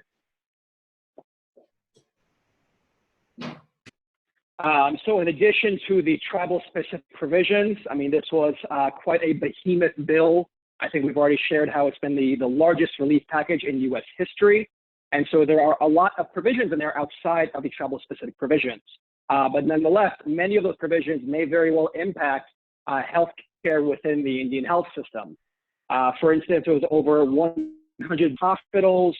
There are a lot of provisions in there around telehealth, payment provisions of their Medicare, and so forth. And so NIHB is now in the process of analyzing those provisions to be able to get a better handle on what some of the other opportunities are for Indian country, some of the other funding streams that tribes can apply for and receive, but also how some of these other technical changes around telehealth, volunteer liability protections for healthcare workers, and so forth, how those things will impact the Indian health system. We want to make sure tribal leaders have all the information they need to be able to protect and preserve the lives of their community members. And so we are definitely going to be focusing on this and providing information as our analysis moves forward. Moving on to the next slide. So again, as I mentioned earlier, all the provisions that we were not successful in including in this third package, we're going to be working very, very closely with our board, our member organizations, and our national tribal partners to ensure that we push these in a unified front for this fourth package. And as I shared, that is still several weeks away. As you heard from Senator McSally, senators have already kind of started heading back home for the time being. And we've been hearing that once the House passes this third package, they will also be going back to resuming recess as well. And so there is time to kind of start working together and making sure that all the priorities are aligned and pushed forth collectively for this fourth package. And the next slide. And this is our contact information. And of course, we're also in the process of setting up a COVID-specific information on our website. Please stay tuned and also follow all of our press releases for more timely information around all of the healthcare provisions included for Indian country as part of these packages. Thank you all so much. Stacy and Shervin, thank you so much for leading the way on the health provisions. It looks like Indian country was definitely included, and we'll look forward to seeing that money get out as quick as possible and working together with you guys on making sure it does. So we're going to jump into our next presenter, Frances Crevier from the National Council of Urban Indian Health. She's the executive director, and I believe she's going to just summarize some of the things that Stacy and Shervin went over and let us know how that applies to the urban Indians in this. So Frances? You might be on mute. Hello. We can hear you now. Hi, so my name is Frances. I'm with the National Council for Urban Indian Health, and I will go through this and just explain a little bit about where the urbans stand. Next slide.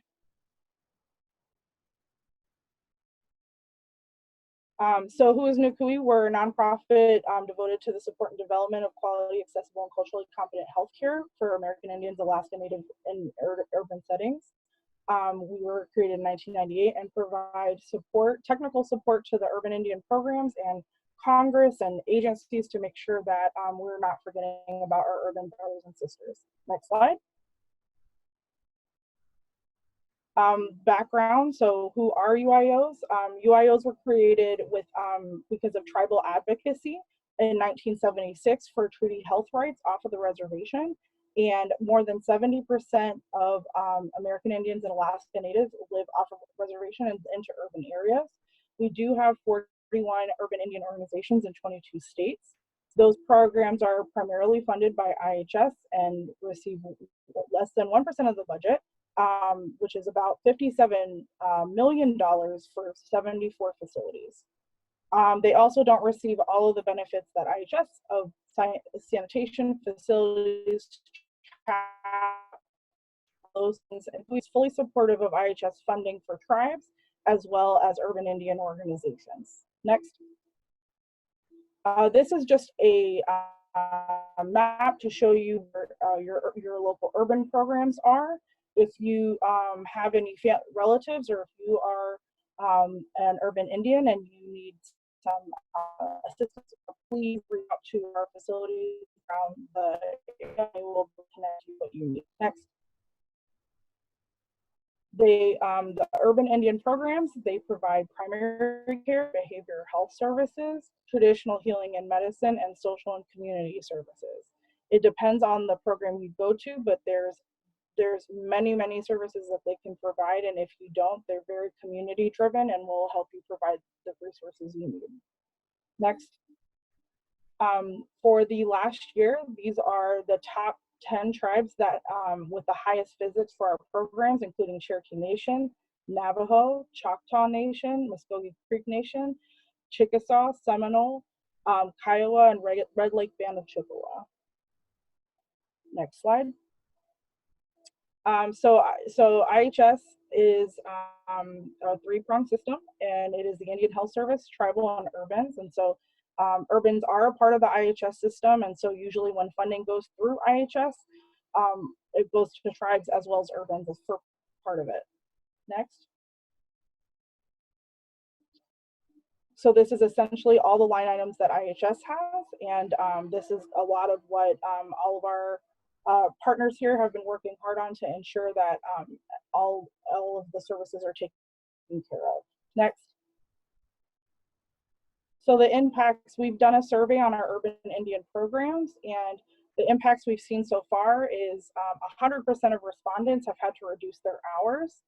71% our staff have begun teleworking, and 3 programs have actually been able to open drive-through clinics. And so we're still trying to finalize that survey, but we are watching how this pandemic is facing all of Indian country. Next. So Shervin and Stacy very eloquently discussed all the funding that is being received. And so out of that funding, the minimum of $40 million is going to tribes, tribal organizations, and UIOs. All of us pushed to do an interagency agreement where CDC was going to do an interagency agreement with IHS. But after much discussion, and we're not quite sure, CDC decided they were going to use our cooperative agreement as well as others to get funding out. And so CDC announced that they would disperse over $80 million to Indian country, which we are still waiting on. The January 20th, there is language in that bill that would allow for reimbursement from January 20th to March 6th. And we're still waiting for a little bit more information on that. But 90%, which is about 70 million, will be going to tribes, and 10% will be going to urban Indian organizations. Next slide. So 64 million, as Shervin said, will be going to testing, diagnostic testing for COVID-19, as well as the no cost sharing, which most we already don't have that. And then $70 million will also be going to IHS ITU. So it'll go to all of the IHS tribal and urban programs for supplemental emergency funds to prevent, prepare for, or respond to the coronavirus. Next.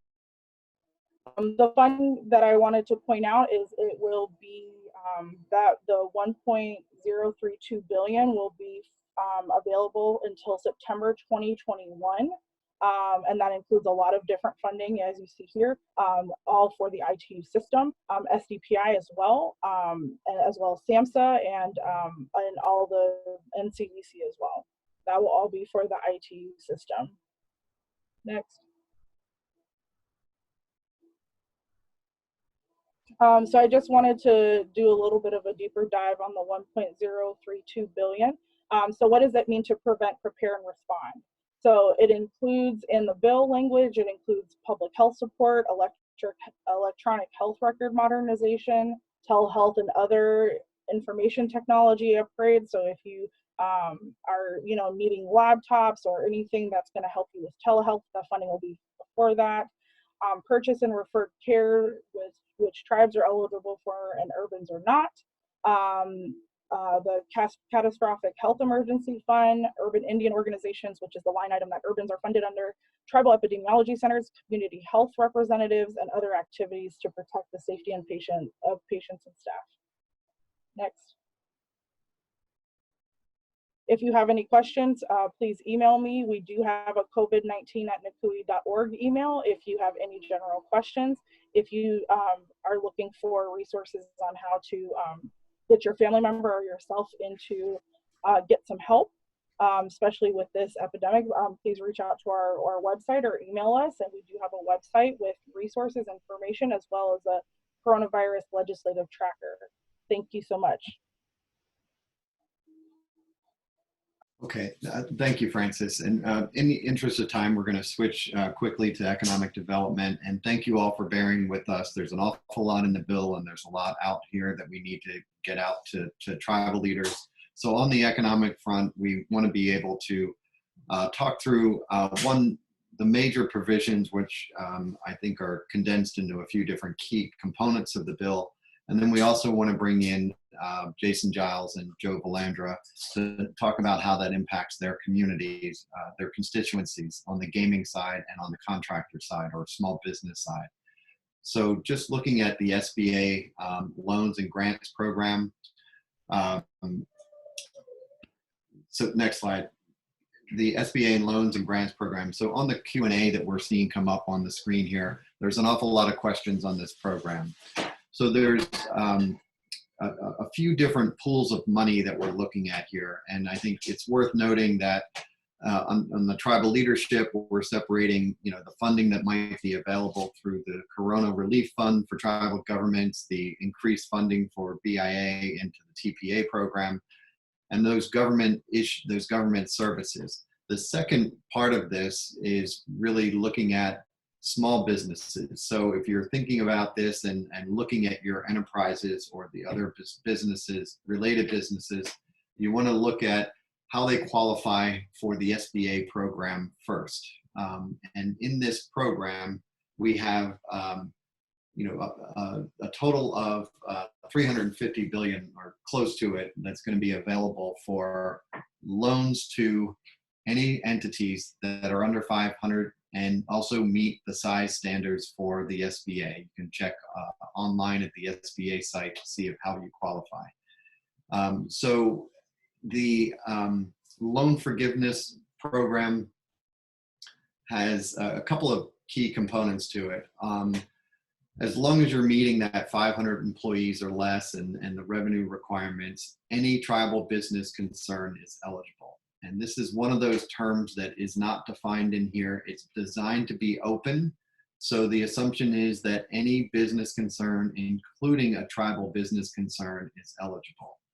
The loans can cover things like payroll costs, salaries, benefits, interest, mortgage, rent, debt that you had before the virus. And there's also a $10 million limit on this single loan amount that you're allowed to apply for. And those losses are going to be, you can apply for those covered losses in the form of a loan from February 15th through December 31st. And a key part of this is that they're 100% guaranteed. So this is an increase for those SBA programs. There's also fees that are waived. I think there's reimbursement to the banks that are taking this up, but for the applicants, there's not going to be fees for those loans. The loans are directly from the lender. It's not coming through the SBA in this case, through the administrator, like a different program. So you go to your bank, you get the loan, it's 100% guarantee, and there are fees waived. There's an interesting part to this, that additional lenders can be determined by the administrator of the SBA. So in that sentence, it really means that we should be advocating that CDFIs and other programs should be included in that kind of, for getting money out and having those entities lend to Indian country. So the forgiveness program will cover things like payroll, mortgage, and rent to get forgiveness of a loan. So you apply for the loan for some of these losses. If you're keeping your employees on, that's great. You'll get forgiveness of that loan if you keep paying those expenses. So this is a loan that can be turned into a partial grant. It's not clear that all of the eligibility for the loan purposes are also included in the forgiveness, but the majority, if you look at payroll and rent, that's a pretty big part of it for that forgiveness part of it. So that is the first place to go for funding from this if you're a business concern, tribal business concern, to go for funding. The other part of this is, next slide, is on the Economic Stabilization Fund. And on the Economic Stabilization Fund, or actually, sorry, we'll come back to unemployment in a second, but on the Economic Stabilization Fund, this is a different and very interesting piece of this legislation. There's a total of $500 billion that are available for states and distressed businesses.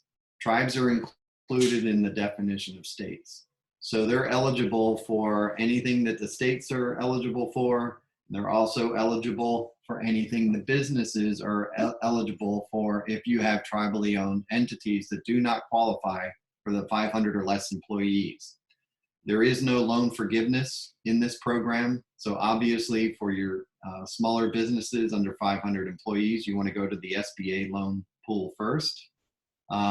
This is designed of a credit relief. The Federal Reserve, since it can't carry any losses on its books, the Stabilization Fund established $500 billion at Treasury, provided by the Federal Reserve Bank. So this also means that the fund will be leveraged at about 10-to-1, possibly more. So it makes it a $5 trillion fund potentially that's available for business relief. There's going to be a lot of people applying for this. So what happens in this fund is that the Federal Reserve Bank can purchase obligations directly from issuers, so bonds and banknotes.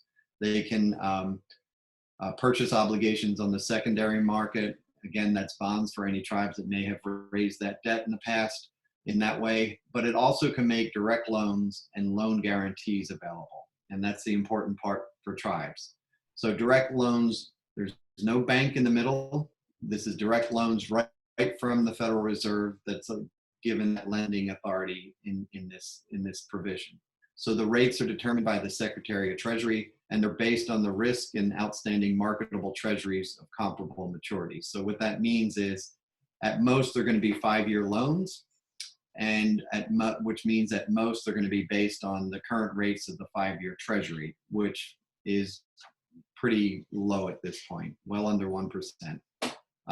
There's a 10-day turnaround on these rules, which means we have to get pretty active on engaging with the Federal Reserve Bank on things like what are the collateral requirements and how are tribes going to be included in a separate class. There's also, for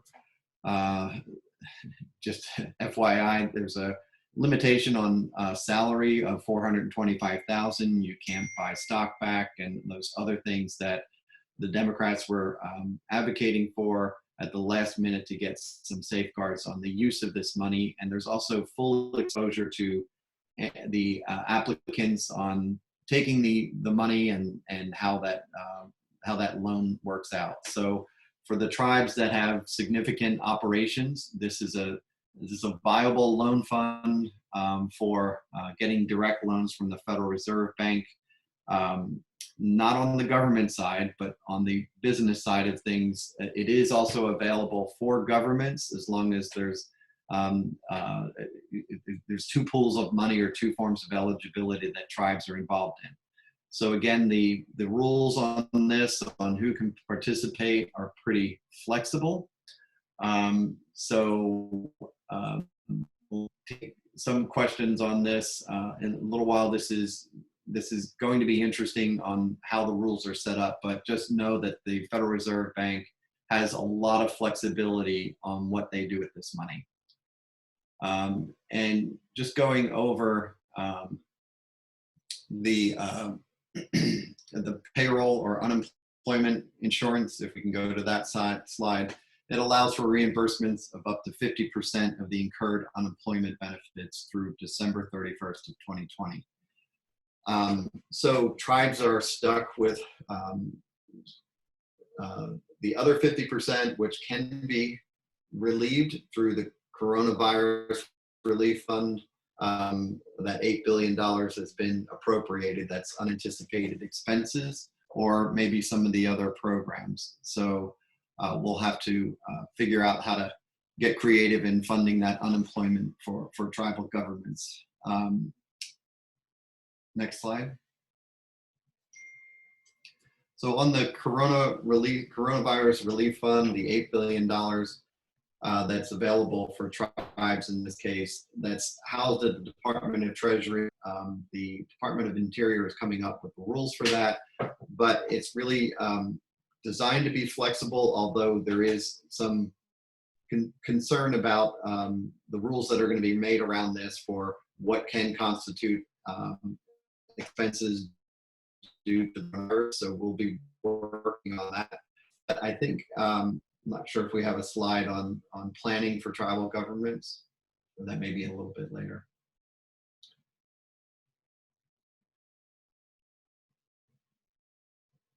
So with that, explaining the main provisions for businesses on the SBA program and on the larger relief fund, I want to turn it over to Jason or Joe Valandra, if you're on the phone, Joe. Yes, I'm here. Great. I'm here. Can we cue up Joe's slides then? I don't think I really sent any slides in because everything happened so late last night. So I'd just like to cover one thing. And Dante, there was a provision under Title IV, Section 4003 CD 3, assistance to mid-sized businesses that's employees with 500 to 10,000 employees. It defines covered loss as includes losses incurred directly or indirectly as a result of coronavirus as determined by the Secretary, and then some other lists of criteria. But it says that that's eligible businesses are those that are in the United States and not otherwise have received adequate economic relief from the forms of loans or loan guarantees provided under the Act. So we haven't spent a lot of time talking about that, and it's something that is in the Act that I think should be looked at. I think it's another alternative through the Stabilization Fund for larger tribal businesses to access other kinds of loans and financial assistance through that fund. So I think that's something that we didn't focus on before, but that I think we should put on our list to focus on going forward. And I just want to say, as the executive director of the Native American Contractors Association, our key focus is to make sure that tribal enterprises and Native contractors, get equal access to all of the provisions in the I almost said recovery act, in the Coronavirus Act. And one provision that specifically helps federal contractors is Section 3610. It's entitled Federal Contractor Authority. And what that does is it gives the contracting agents that are dealing with current federal contracts with Native American contractors, the ability to continue to pay or to modify the contract so that the contractor is reimbursed for unemployment, well, for keeping people employed for billable rates not to exceed 40 hours a week, including paid leave, including sick leave, so long as to keep the employers or some subcontractors in a ready state.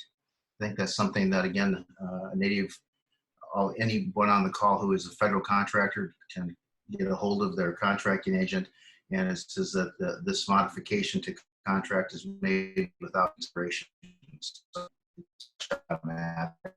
I think I'll stop there because I know Jason probably has a lot of other things to talk about, and there have been a lot of questions on the question and answer board about the impact on gaming.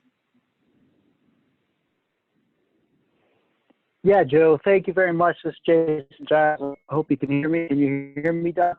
Thanks, Jason. Okay. Thank you for everybody, and what great information today. And actually, Joe, I know NCAI's got an important call at 2:30 coming up, and I just want to pass along a couple of things from Chairman Stevens and from our NIGA board. First of all, to the best of our knowledge, all the tribal casinos are now closed down. There may be some open that are providing assistance and relief, and that's why they haven't, that's why you're hearing maybe some are still open. But to the best of our knowledge, the casinos have heeded the warnings of public health officials and have closed their doors. Also, to the best of our knowledge, a lot of tribes are paying their employees through March 30th, through next Monday, and some are even extending it out to April 10th. Beyond that, though, it's going to get tight. And while Dante brought up the $8 billion relief fund, one of the things we're going to have to do and be creative about is how tribes can structure their requests to the Treasury that will meet the three criteria. Necessary expenditures for COVID-19 was not in the tribal budget for this year, and also was incurred starting March 1st to December 30th of this year. And the most important thing I'm going to tell you on this call is, right now, National Indian Gaming Association, we are working on providing tribes with guidance on how to structure a program or programs so that it can meet the eligibility criteria of the relief fund, the $8 billion. Now, what are we looking at? We're looking at the Tribal General Welfare Exclusion Act, and we're looking at all the IRS opinions and rulings under that act, because that's our model. We fought hard for that to get the IRS off because these were essential government functions. This is an essential government function. So we need tribes to be creative along with us, and we're going to be out there recommending different kind of programs that can meet these three criteria. And if you just think about it, if a tribe has to take over paying for elderly people's, whether it's air conditioning or heating, there's still winter in a lot of places, just set up a program and call it the Coronavirus Assistance, Elderly Assistance Program, things of that nature. And we can start to get funds flowing to the tribal governments to take care of our people. That is where the cooperation of all these organizations can come in and help us devise programs to meet these criteria. The federal government, this is historic, $8 billion. We were left out of the Recovery Act in 2008, 2009, left out of the tax bill of 2017. And now we have a fund, and we have a tribal tax advisory committee, tribal treasury advisory committee that can assist us throughout this process as well. So we're going to be leaning on a lot of folks, and this is going to happen within the next 30 days of whenever the Treasury gets the regs out and when the bill is finally signed by the president. It's unclear when the clock will start ticking, but we're just going to have to get it up and running and get your requests in. And it's going to be a scramble. And oh, by the way, the virus is still spreading and it may come to your community in the meantime. But I really want to just thank all the organizations out there for the work you've done on the healthcare aspect of it. We're at NIGA working very hard on this because we know the direct impact on the jobs. You'll see the 2019 economic impact that was supposed to be distributed at our trade show this week in San Diego. It's not happening. We're going to get this report out there, but it's just a baseline to show how bad things have gotten in just a matter of weeks. And we're going to ask the NIGC to help us collect the economic impact of what our casinos are experiencing, and more importantly, what our workers are experiencing. And you're going to see tribal employers. We're not going to ditch you like Marriott's and Hilton's and all these big guys that are already cutting tens of thousands of jobs. We're trying to hold on to our employees. And I think that's what this is all about, is making sure people can fight the virus and not have to worry about making bill payments for the next couple of months. So let's not lose focus on that. And let's not lose focus that, you know, National Gaming Association, we're defending the casino industry, but our time will come in the months ahead. Right now, this is the healthcare and public health crisis, and we're here to assist as we can. So thank you again for everybody, and we'll be there for you as we try to get back to normal and try to get businesses back up and running. So thank you, NAFOA. Thank you, Kevin Alice, for doing this today. Okay, yeah, and thank you, Jason, for the partnership and working through all this. This has been good, and Joe Valandra as well, National Center for Indian Country Development. So we've been working together on the economic impacts of this. So I do want to just, we're going to open it up to questions. I know NCAI has a meeting coming up, but we're going to stay in this for as long as we can. I know this is really important to start planning these things. So we do have a couple of people that want to answer some questions that have come up. I see from a lot of the economic or business questions, there's a few questions that go to, you know, how are we eligible and how are we applying? So the are we eligible question on the main pools of money, just to repeat, it is open. We were really consistent in asking for this to remain as open as it can be. So we want to have the idea that the language says any business concern for the SBA language,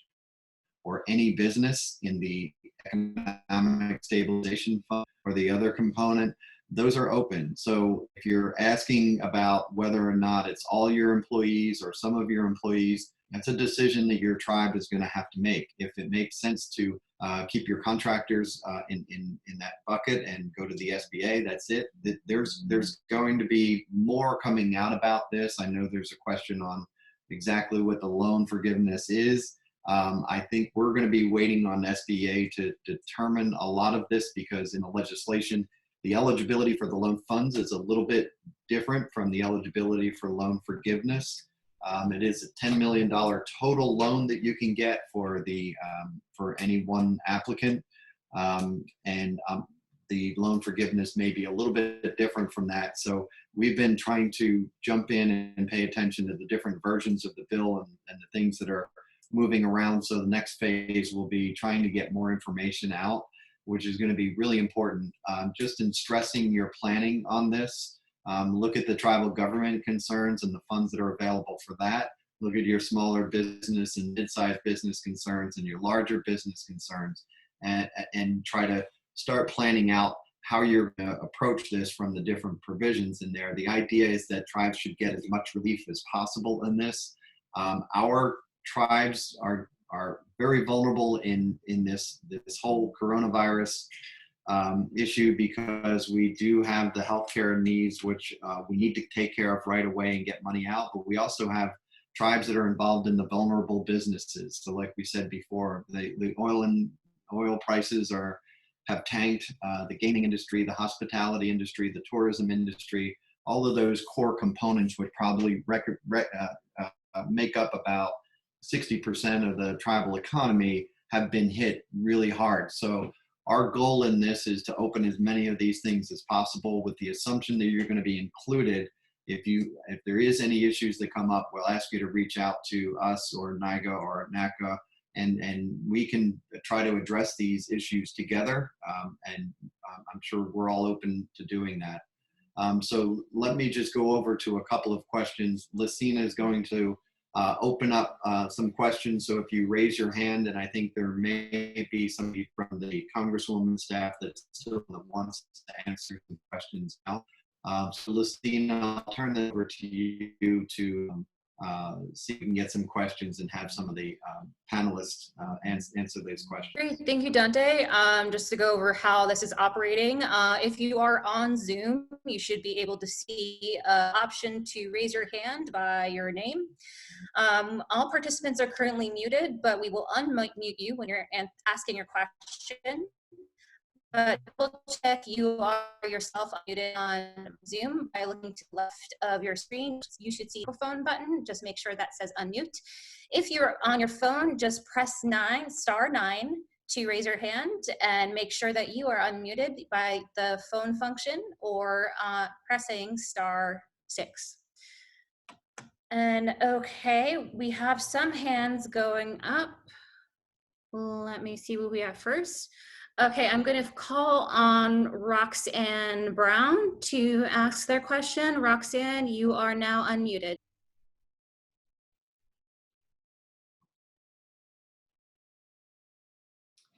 And just a reminder, you might have to unmute your own phone. Yes, if you're on your phone, please press *6 to unmute or look at your phone's unmute function. And Roxanne Brown, you are on. Okay, I am getting off. Thank you. I'm on another webinar and somehow this one popped up again. Sorry. No worries.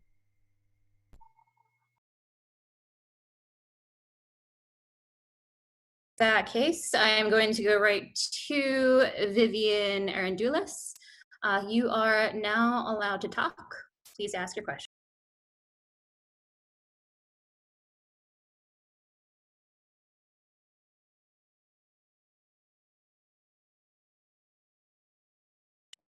Vivian, you're on. I didn't have any questions. Okay. Sorry. No worries.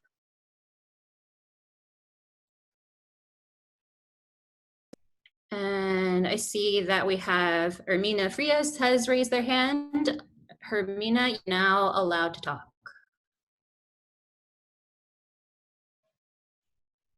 Good afternoon, good morning. I'm in Arizona, Herminia Frias, Pascoyaqui Tribal Council. Can you hear me?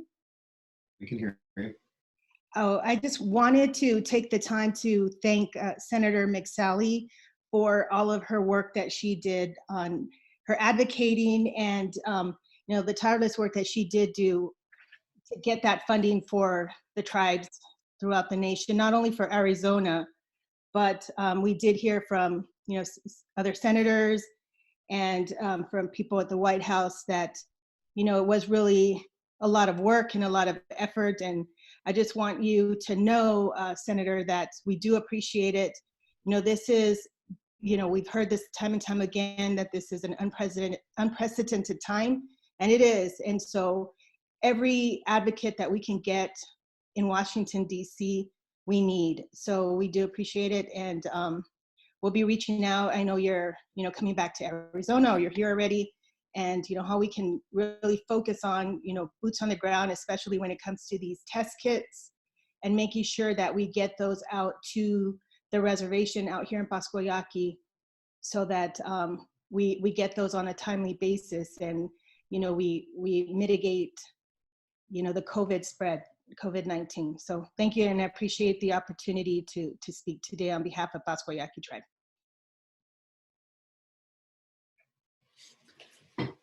Thank you.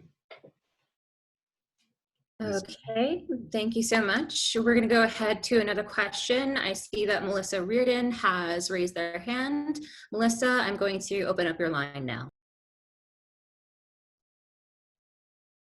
Good afternoon, everyone. Can you hear me? Yes, we can. Okay, great.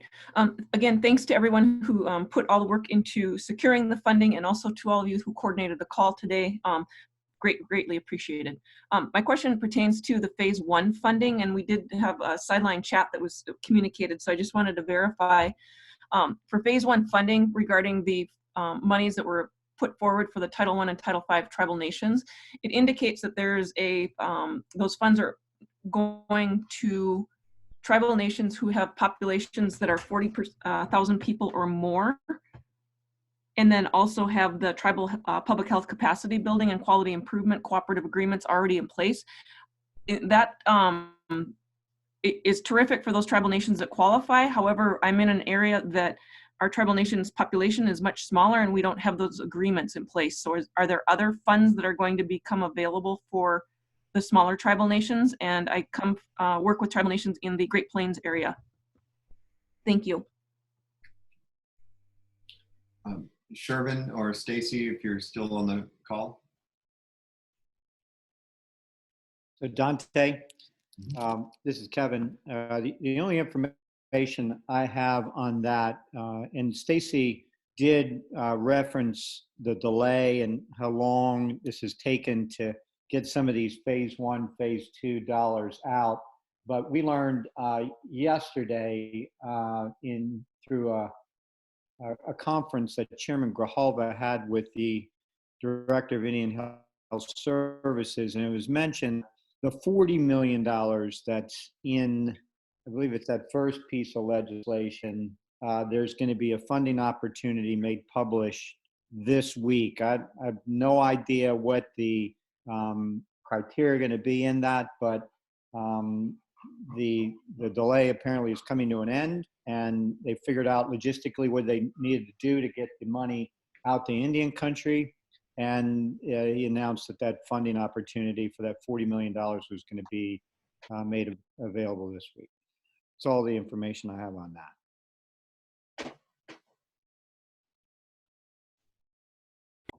Thank you, Kevin. We do have one person holding up their hand who is on their phone. The number is 541-591-2758. If you end with 2758, I'm going to allow you to talk now. Your phone is now open. Hi, can you hear me? Yes, we can. So on the eligibility for the fewer than 500 employees, if we have a development corporation organized under Section 17, but then we have other LLCs organized underneath that Section 17, is that 500 employee limit for the entire Section 17 or for the individual companies?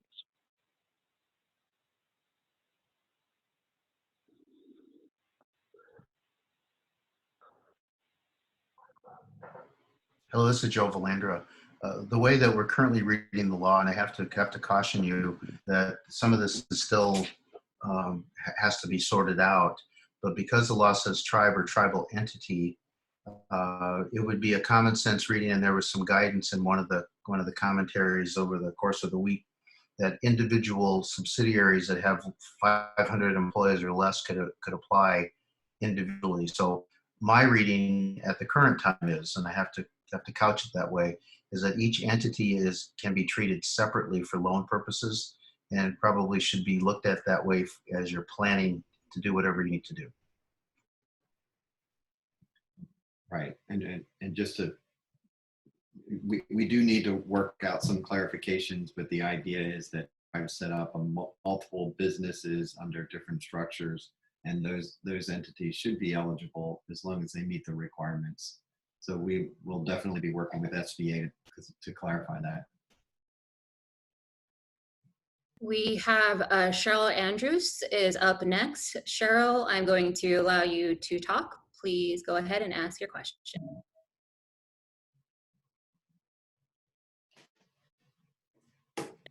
Cheryl, if you can unmute your mic and ask your question.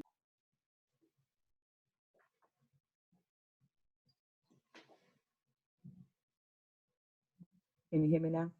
Yes. I apologize for that. I wanted to thank everybody for putting this on. This has been very informative, and for all the hard work of getting the legislation pushed through as it is. I just had a couple of questions. This is Cheryl Andrews Maltese from the Wampanoag Tribe of Garrihetta-Quina, and I'm the chairwoman. And I was wondering whether or not the funding that is coming out will be available for running our tribal government, specifically for paying the stipends of our tribal council. And with regard to the health, I was hoping or wondering whether or not we would be able to get access to the self-testing and additional, because that would be more appropriate for our tribal community. We also want to know whether or not contractors that were working for the tribe, specifically underneath our tribal entities like a historic office, would be able to take advantage of being considered part of the small business forgivable loans, or whether that could fall underneath something else, because these people are doing vital work for our community. However, the work is drying up. We're underneath a stay-at-home in our entire state and on the island, and these people are losing their revenue and potentially losing out on being able to pay their rents or their mortgages. Thank you. So I'm not sure if Kevin wants to jump in, but I think I think you're in an interesting situation where some things in the news on Narragansett and some of the other islands where people are leaving New York City and going to their second homes on the islands, and it creates a burden for you in your community. So best wishes on working that out. I think on the question on government funding for stipends, really the fund again is open, but as long as you're looking at this as the losses that have been impacted, that's government funding. So the losses that are impacted from the coronavirus, hopefully will fall into that $8 billion bucket that we have for distribution from Department of Treasury through Interior. And there's other funds that you might be having access to for some of the contractors, or maybe at least advising the contractors.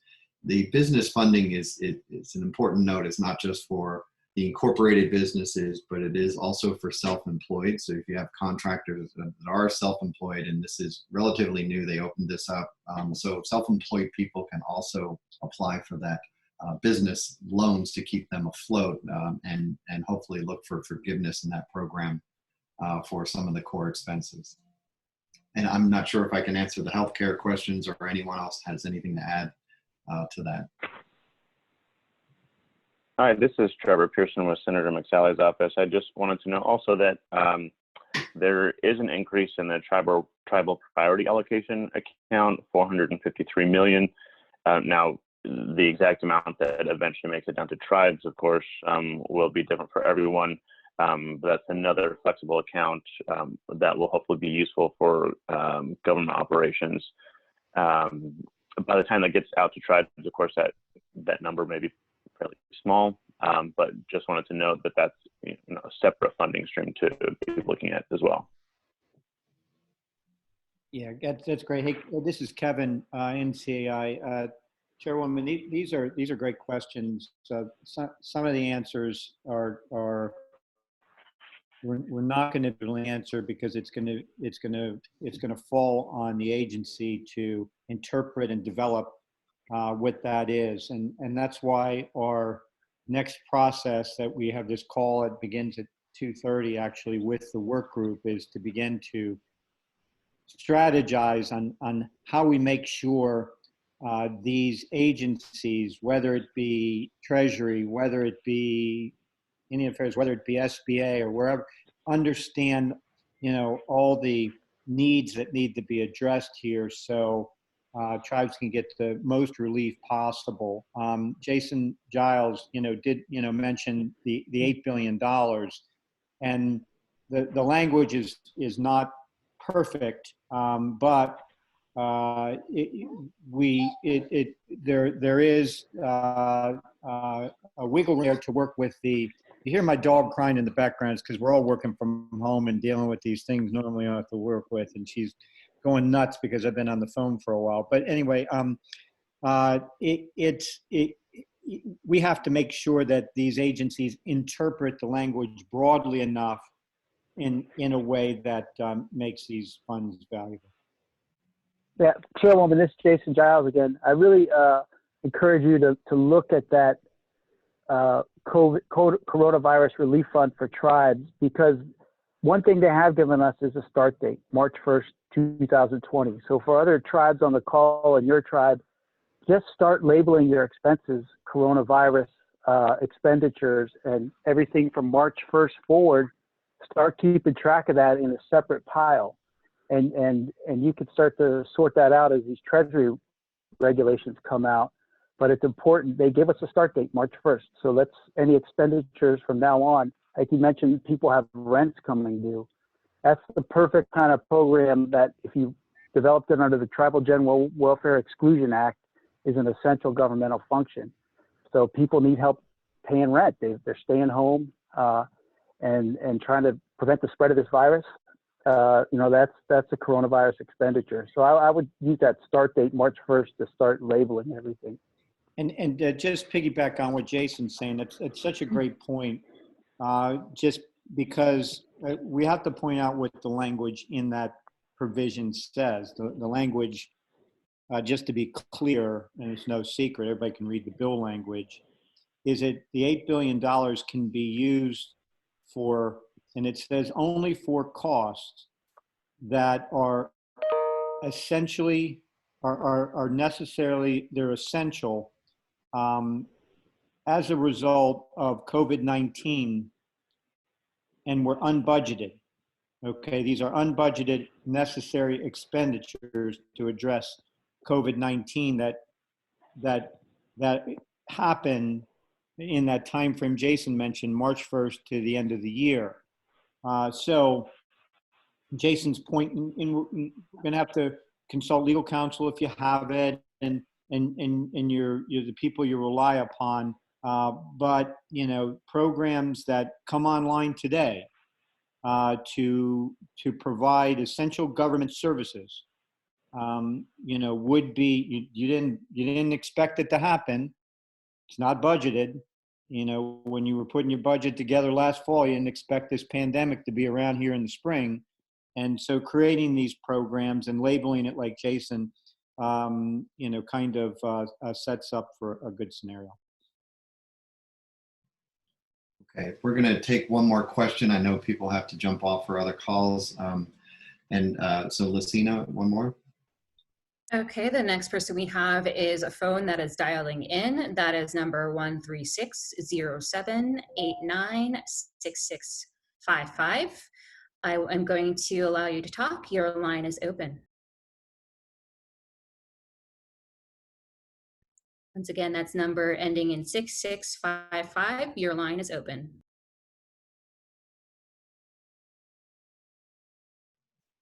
Yes, can you hear me?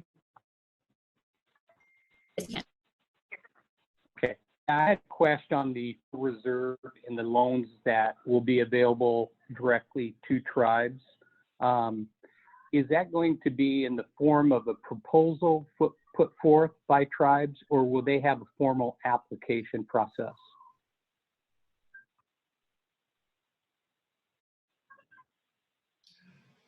Did you hear that? So I'm sorry, can you repeat the last part then? Does it have to be a formal process?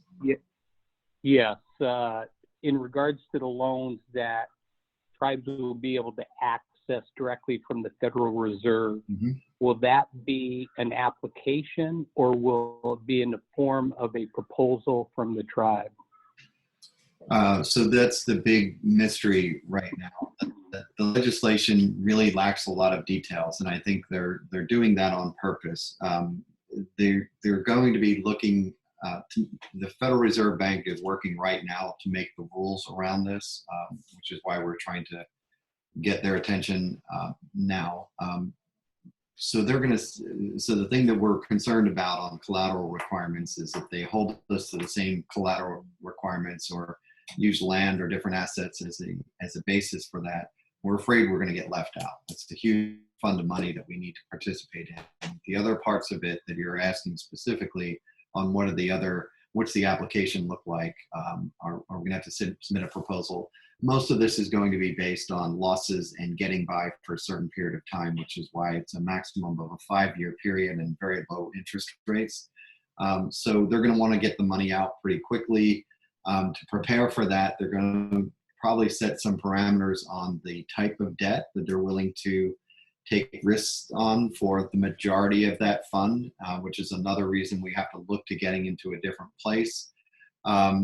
So if they are looking, for example, in the first round, investment grade debt, a lot of banks don't have their debt rated, so we're not going to be able to participate in that round. So we need to be engaging with Treasury and the Federal Reserve on this. The idea that they're submitting a proposal or a plan, they're looking at just, again, it's not really new financing that they're trying to do for this, but basically helping all of these businesses and governments with their credit needs and the capital needs right now for the next 5-6 months on this. So it's really important to try to get engaged quickly, and any communication on your part to help us really set the parameters on this would be appreciated.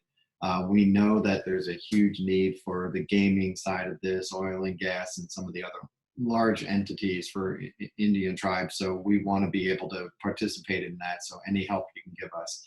The application process is going to really depend on whatever the Fed comes up with in the next. There's a requirement for 10 days after passage, which the clock will start to tick likely tomorrow or after the president signs it, if that is tomorrow. We have 10 days to really make the rules and start getting the money out. Secretary Mnuchin committed to that, and I believe it's in the legislation. So, so I hope that answers your question. This is Trevor with the Senator's Office. I just wanted to give a general comment there on this issue specifically and these provisions in general. We are quickly going to be shifting gears in our office to our work with the administration on the implementation guidelines to make sure that they are implemented in a way that works for tribes, especially on this $8 billion fund, the SBA loans, the larger loans, to make sure that they're consulting with tribes as they come up with their implementation guidelines, and they're using the flexibility in the text to be helpful. So the whole point of this is to be helpful. A lot of these accounts have rules that this money has to be spent by the end of the year, the end of the fiscal year, so that there's no reason for them to hold on to this money. You know, the government is supposed to spend this money, so we want to make sure it gets out to tribes where it's needed. So we appreciate any feedback from the national organizations or our local tribes on how best we can engage with the administration to make sure that these things are useful. So Trevor, we are going to rely on you to help us on that. And we also have Casey Lozar from the Minneapolis Federal Reserve, their Center for Indian Country Development. Will be reaching out to him as well. And one other comment that's been crossing some of the questions and how we're going to manage this going forward is the collection of data. So we're also looking to work with the Center of Indian Country Development for what data we need to collect. And we are going to need to collect data in this for what might happen in phase 4 or other issues that can arise going forward, so that we can be better prepared for anything else that happens going forward. So with that, I know people have had to leave the call. We had well over 1,000 people on this call, so Indian Country is very interested on all of the different provisions here. We're going to continue to work and pull out summaries from our different organizations in our respective areas, and stay tuned on the implementation. It's going to be a really important part. And thanks for all of those people in the field who are helping, everything from the Chamber of Commerce in California, who's been working with the state government, to all the different CDFI funds and everyone for submitting their comments. So we're really excited at the idea that we're all working together here at a frenetic pace in DC, and the intertribals are involved, and all the different representatives from the tribes. Keep the comments coming, and thank you for all the panelists for being willing to jump on the call and answer questions. And let's just keep this dialogue open. We're all in this together. And I want to wish everybody good health and well-being as we work through all of this together. So thanks again. Have a great rest of the day, and we'll have more of these as more information comes out. Thank you. Thank you, Dante. Thank you all again for joining today's Tribal Leader Town Hall. This has been recorded and will be available at the end of the day. Slides will also be sent out and available, and we will be taking care of the questions that we received and making sure folks are receiving the answers as well. Thank you all again.